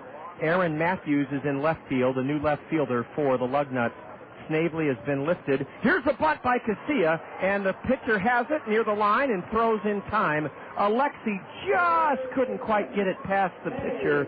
Mark Sopko trying to bunt his way on. A good idea by Alexi, but 1 pitch, 1 out here in the bottom of the 9th inning. Sopko comes out of Joliet, Illinois, and Arizona State, so he has been in an excellent collegiate baseball program. He's trying to save it for the starter, Russ Savickas. Standing in and taking a pitch low is Sutton. Nate had a big night. He led off the 5th with a triple but didn't score, and then he drove in a pair with a double in the 7th inning. Sopko pitches, and a strike is in at the knees. Joey McLaughlin pitched 2 innings for the visitors, allowed no runs on 1 hit, struck out 3, and walked none. 1 away, bottom of the 9th. Kernels trail 6-4. And ball 2 juts down and in to the left-handed batter, Nate Sutton. Going down on that Arkansas Traveler team, Jonathan Rowenhorst, pitcher, is 3-1. Joe Saunders is 6-4. Stephen Shell is 5-5. Vaughn Sturchback is 3-4, and Irvin Santana, when he was there, was 5-1. Ball 3, meanwhile, sails outside to Sutton. Nate's ahead, 3-1. Ball 4, and the tying run will come to the plate here in the bottom of the 9th inning. Mark Sopko has walked Nate Sutton, and that brings up Rodriguez, the number 3 hitter. Sean belted his 4th home run of the year back in the 1st inning to stake the Kernels to a 1-0 lead. It was a ball he hit off the left field foul pole. Well, in 35 innings of relief work, he has given up 13 walks. Sean Rodriguez will try to keep this 9th inning going with only 1 out. The Kernels have the tying run at the plate. Swing and a miss. Sean took the air out of the ballpark. The 3,490 here all gasped at that hard swing by Sean Rodriguez on a pitch above his letters. Sopko, like Joey McLaughlin, is not a particularly tall right-hander. He leans in and has his sign. And Sean Rodriguez is ready for the 0-1 pitch. Curve, and it just missed outside for ball 1. What we've seen by Lansing pitchers in this series has been more curveballs than any other staff on the clubs that have come in here so far this year. The 1-1 to Sean Rodriguez. Swing, a late swing and a miss on a 91-mile-an-hour fastball, according to the Bank Iowa speed pitch indicator in right center. Well, I would say if Sopko's throwing at that speed, he better stick with the Hummer. Sean couldn't catch up with that one. Leading away at first is Nate Sutton. He's reached on a 1-out walk. The 1-2. Fouled into the screen. Sean had a good rip at that fastball, 93 miles an hour on the Bank Iowa speed pitch indicator. Bottom of the 9th inning, 6-4 Lugnuts. 1 out, 1 on for the Kernels, who are trying to win their 3rd in a row and stay above the 500 mark. Long look by the Lansing right-hander. Now he comes set just above the belt, and the plate umpire grants Sean Rodriguez time.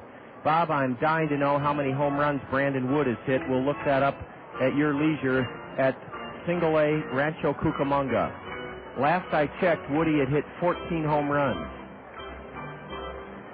The 1-2 to Sean Rodriguez. Swing and a tip foul. The catcher held it, and there are 2 gone here in the 9th inning.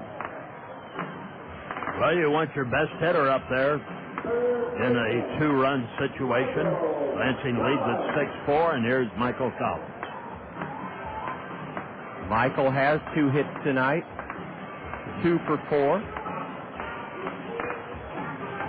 A barrage of firecrackers are crackling in the background, not in the stadium, but beyond the left center field wall. And we may have to have time. Well, wait a minute. No, they're over by the Great America Leasing building, I think. Well, now I'm not sure where they're from, but they've disrupted. Oh, they're in somebody's yard across the street, for goodness sake. Oh, my goodness. Let's call the police. I mean, this is somebody putting on their own personal fireworks show beyond the left field wall, of all things, in foul ground. It's in somebody's front yard. And it's a major distraction to this ball game. I've seen it all now, Bob. You have? Well, you don't want to say that. You know you haven't. Okay. I think it's... A ground ball up the middle is a base hit. Sutton will race towards third, and he stops at second. Third hit of the night for Michael Collins. Third hit of the night for the Colonel cleanup batter as he grounded it past the mound into center, and the Colonels have the tying runs aboard with 2 out, and Drew Toussaint, if he could get a hold of one, could end this ball game. I think the fireworks shenanigans are done with beyond the left field wall and foul ground. Outfield extremely deep for Lansing. Toussaint is due. He's 0 for 4. And a curveball. There it is again, strike one. You were talking about Brandon Wood, shortstop here last year, little thin guy, excellent shortstop. He's had 27 home runs at Rancho. Wow, that's all I can say to that. Last time I checked, he'd had 14. He's almost doubled his home run total. And he's batting .305. The pitcher steps off. Drew Toussaint batting with 2 on, 2 out, bottom of the ninth, 6-4 Lugnuts. Sopko brings it. And it's a curve right in on Drew's hands, and he dribbles it foul towards Bobby Magallanes. Toussaint has not swung the bat well tonight. The curve ball has caught him. He is not picking up that spinner. The change, hey, Ma, they're curving me. Sutton at second. Collins, the tying run at first. Can Drew Toussaint come out of this 0-2 hole and keep the Kernels rally going here in the ninth? He just got a piece of it and bashed it off the right hand of Curtis Thigpen, the catcher. Toussaint just got a piece of that 0-2 pitch to stay alive. 6-4 Lansing, bottom of the ninth inning, 2 on, 2 out for the Kernels. Out there at Rancho, Howie Kendrick's hitting .384. 384? Yep. Man, oh man, do the Angels... We are privileged to be a part of a deep and talented farm system. Yes, we're a little short now with talent on this ball club, but we've been spoiled the last 3 years with very, very good talent. Bobby Wilson's hitting .299. Some of the grads from here are doing very well. At Rancho, one of the Cucamongas, one of the fastest growing cities in the state of California. Drew Toussaint is trying to protect the plate. The 0-2 is high. Drew laid off that fastball from Mark Sopko. He had a hard time doing it, too. He just held up. Outfield deep and straight away. Remember, Aaron Matthews came on in this ninth inning to take over and left for Christian Snavely. Sutton at second, Collins at first. 6-4 Lugnuts, bottom of the ninth inning. Toussaint ready for the next pitch. Look out! And he slapped it into the Colonel dugout, and I think it hit Bobby Magallanes.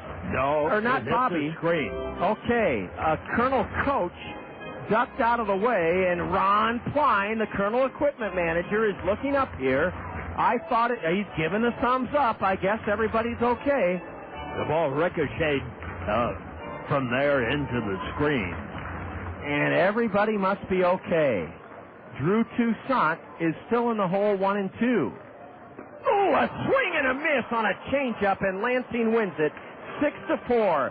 Toussaint fought his hardest, but he takes the collar 0 for 5.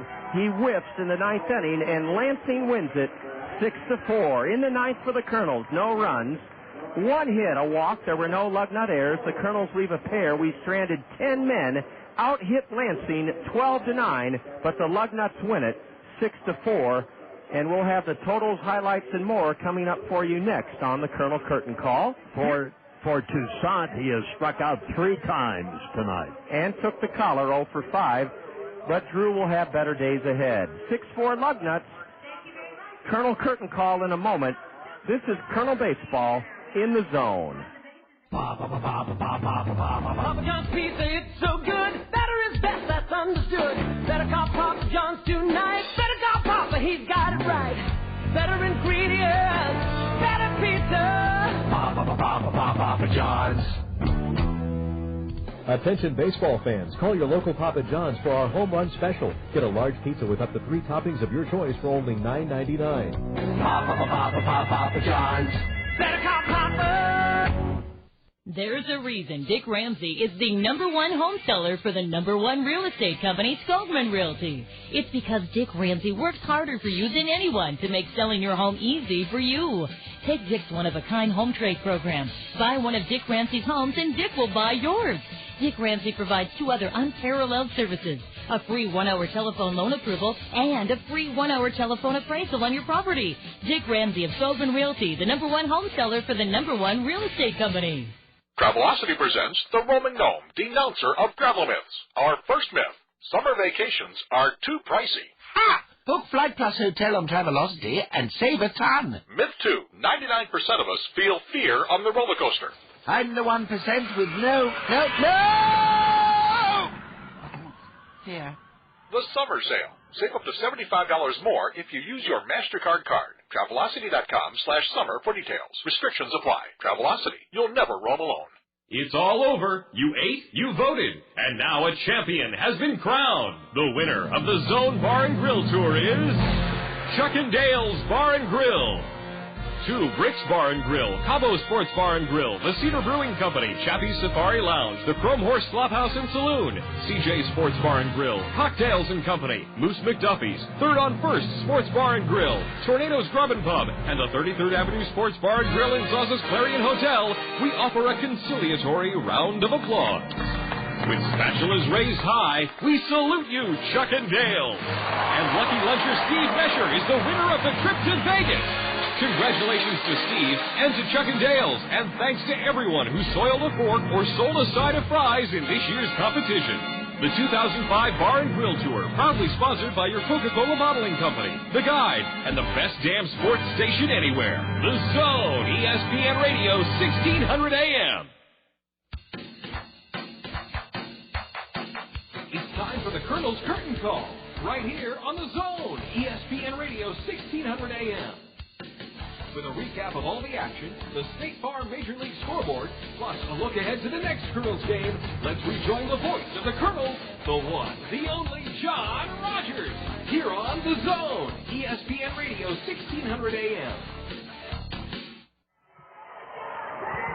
This crowd of 3,490 saw the Lansing Lugnuts win for the first time in the series 6-4, and before the fireworks brought to us by Procter & Gamble, the first segment of the Colonel Curtain Call, and with the game recap is Hall of Fame sportscaster Bob Brooks. Well, the pitching wasn't too bad, except for one thing tonight, and that was the base on balls. And that ultimately did end the Cedar Rapids Kernels tonight. The Kernels had themselves a pretty good opportunity time after time to at least get this game even, but they could not come through with the big hit. But the main story had to be the getting behind the batter and walking too many. For instance, Joe Torres, who started, got out of the first inning, but he had given up a hit and a walk.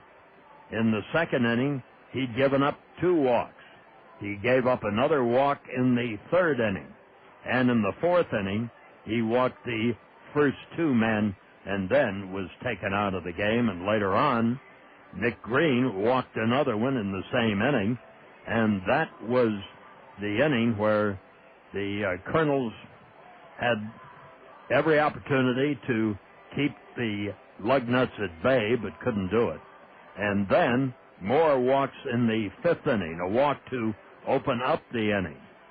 And eventually a 3-run homer by Hubert Rodriguez, a little fly ball that just sailed about 6 inches into the pavilion seats, where there was a 6-inch difference between 3 runs and no runs in this game. That's how close it was. So let's touch on the base on balls, the fact that the Kernels had a couple of triples when they couldn't get runners in, and the fact, too, that then in the last half of the 9th inning, they had 2 men on and could not get a crucial hit from Drew Toussaint, who had himself one of those nights at the plate. So it was, for the Kernels, one of those nights. They go back to 5-5 in the second half with a ball game in which they got 12 hits and the opposition got 9. The problem was the Lugnuts got 6 runs and the Kernels got 4. They'll try it again tomorrow at 2 with the Kernels' Carl Yelena, who is 4-5, against Chi-Hung Cheng, who has won 3 and lost 4. And Cheng leads the Midwest League in strikeouts. You can't notice but hear the booming thud of the wonderful fireworks on Procter & Gamble Fireworks tonight. The final line score, the Lugnuts, 6 runs, 9 hits, no errors. They stranded 9. The Kernels, 4 runs, 12 hits, 1 error. We left 10. Winning pitcher was Russ Savickas for Lansing. He's 3-2. Colonel Loser, the starter Joe Torres, 0-3. The game took 2 hours and 50 minutes, and there were 3,490, all of whom are enjoying the Procter & Gamble fireworks right now. When we return on the Colonel Curtin call, Bob will have a complete look at all the scores from earlier this afternoon. A doubleheader. Remember, Houston's playing Cincinnati in a doubleheader, and all the scores this evening. That's next on the State Farm Major League Scoreboard. This is Colonel Baseball in the Zone. I'm Dave Shea. For 35 years, I was news anchor for Channel 2. Now, with gas prices at $2 a gallon, check out Randy Kill Honda and save with great fuel mileage on all Hondas in stock. The safest family sedan, the Honda Accord, will definitely save the family pocketbook with 34 miles to the gallon. Get even better mileage with a compact Civic, getting you there at 38 miles to the gallon. Or check the amazing fuel mileage of the Honda Civic Hybrid, 48 miles to the gallon, and that's in city driving. Randy Kill Honda has a large selection of pre-owned Hondas, too, all with exceptional fuel mileage. Check them out at www.randykiel.com. Also, Randy Kiel offers a 7-year, 100,000-mile confidence guarantee on new vehicles. You can take my word for it, but you may also want to talk with other Honda owners. They're people you know, your friends, your neighbors, maybe even your relatives. I'm saving on gas prices by driving my Honda, and you can too. See Randy Kiel Honda on Center Point Road, Northeast.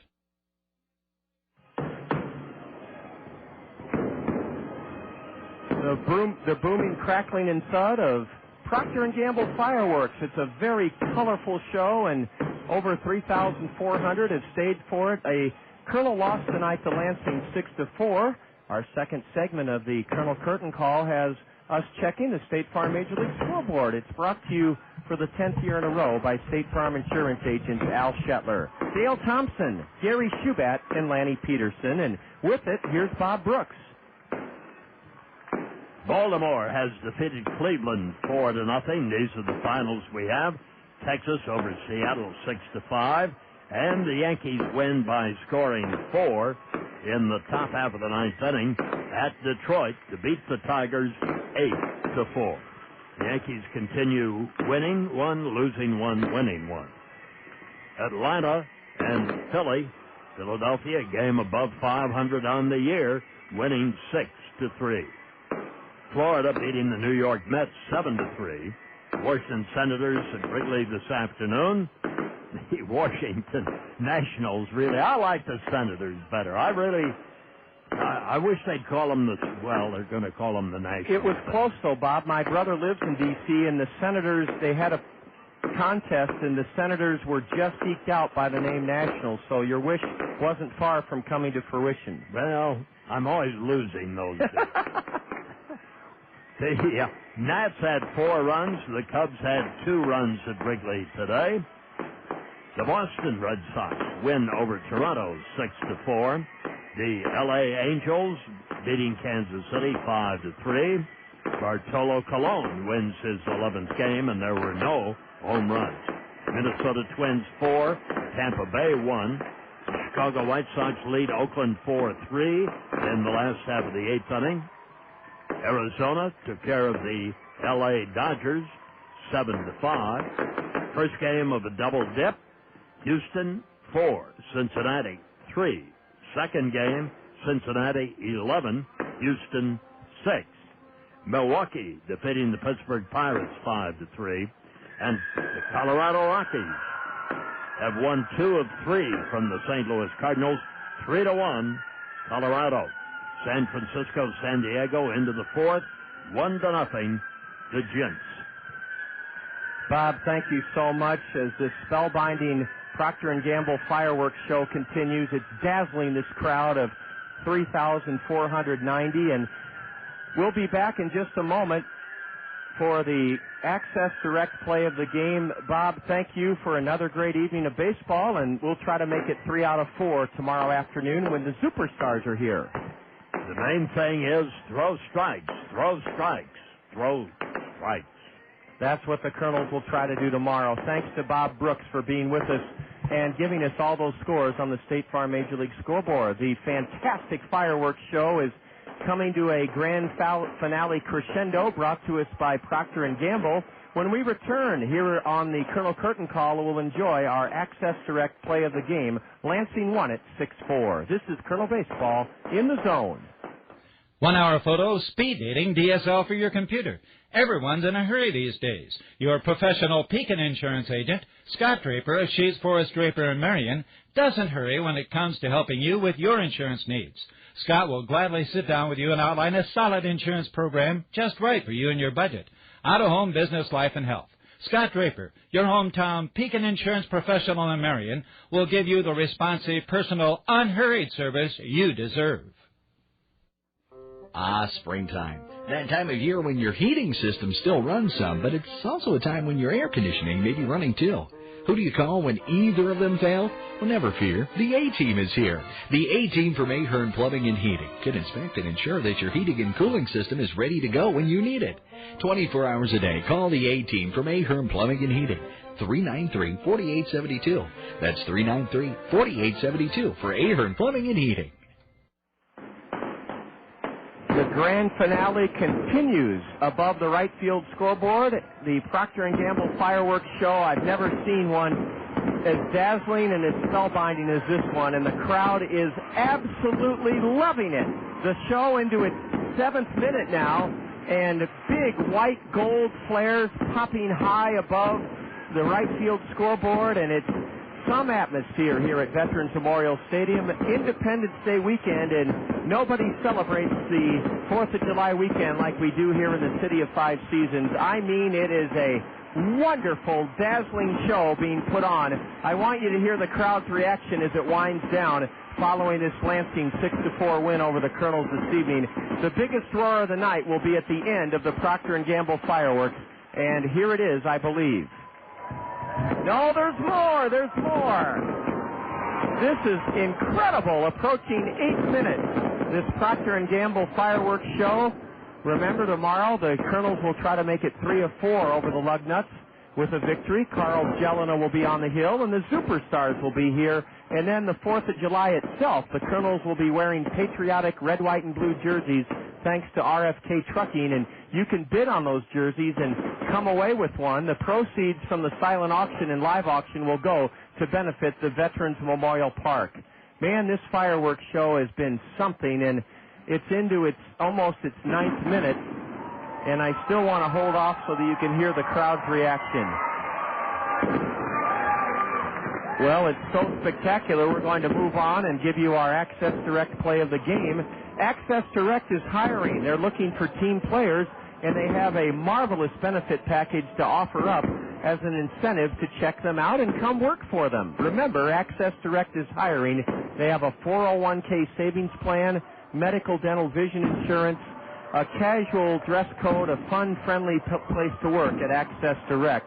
To join the team at Access Direct, call them at 261-0260. That's 261-0260. Or log on to Access Direct's website, www.accdir.com. We're 9.5 minutes into the Procter & Gamble fireworks show, and it's getting to the point where I can't describe how excited and thrilled the crowd is. Boom after boom, multicolored sparkles, and just a dazzling array of pyrotechnics, as Bob referred to them earlier, above the right field wall. The Procter & Gamble fireworks show after this Lugnuts 6-4 win. The Kernels trailed 6-2 in the 7th inning.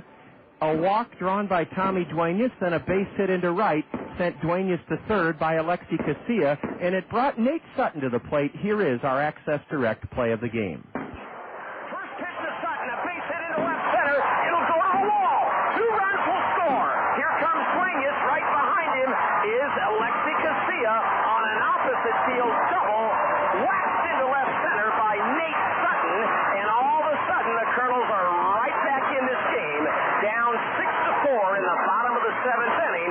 A 2-run double for Nate Sutton. And Sutton's 2-run double did make it a 6-4 game, but the Kernels could not come any closer as they bow to Lansing this evening, 6-4. I've never thought we'd be leaving the air with the Procter & Gamble fireworks show still going, but they are. And let's give you just a final taste of it. I think this might be, into the 11th minute, the grand finale.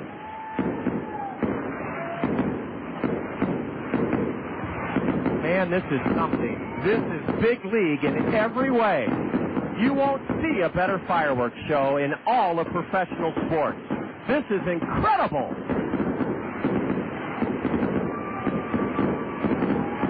Wait till you hear the crowd react to this. This will get a standing ovation. Procter & Gamble and the entire Kernel front office deserve, as you great Kernel fans do, all the credit for an 11-minute. Here's more! High up into the air. An 11.5-minute show. Listen to the crowd.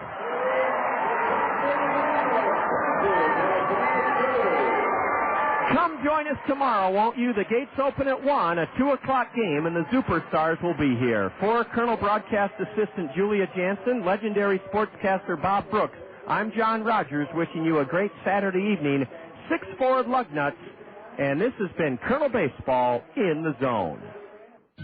This has been a special sports presentation from The Zone, ESPN Radio, 1600 AM, Cedar Rapids. Now back to our regularly scheduled ESPN programming, already in progress.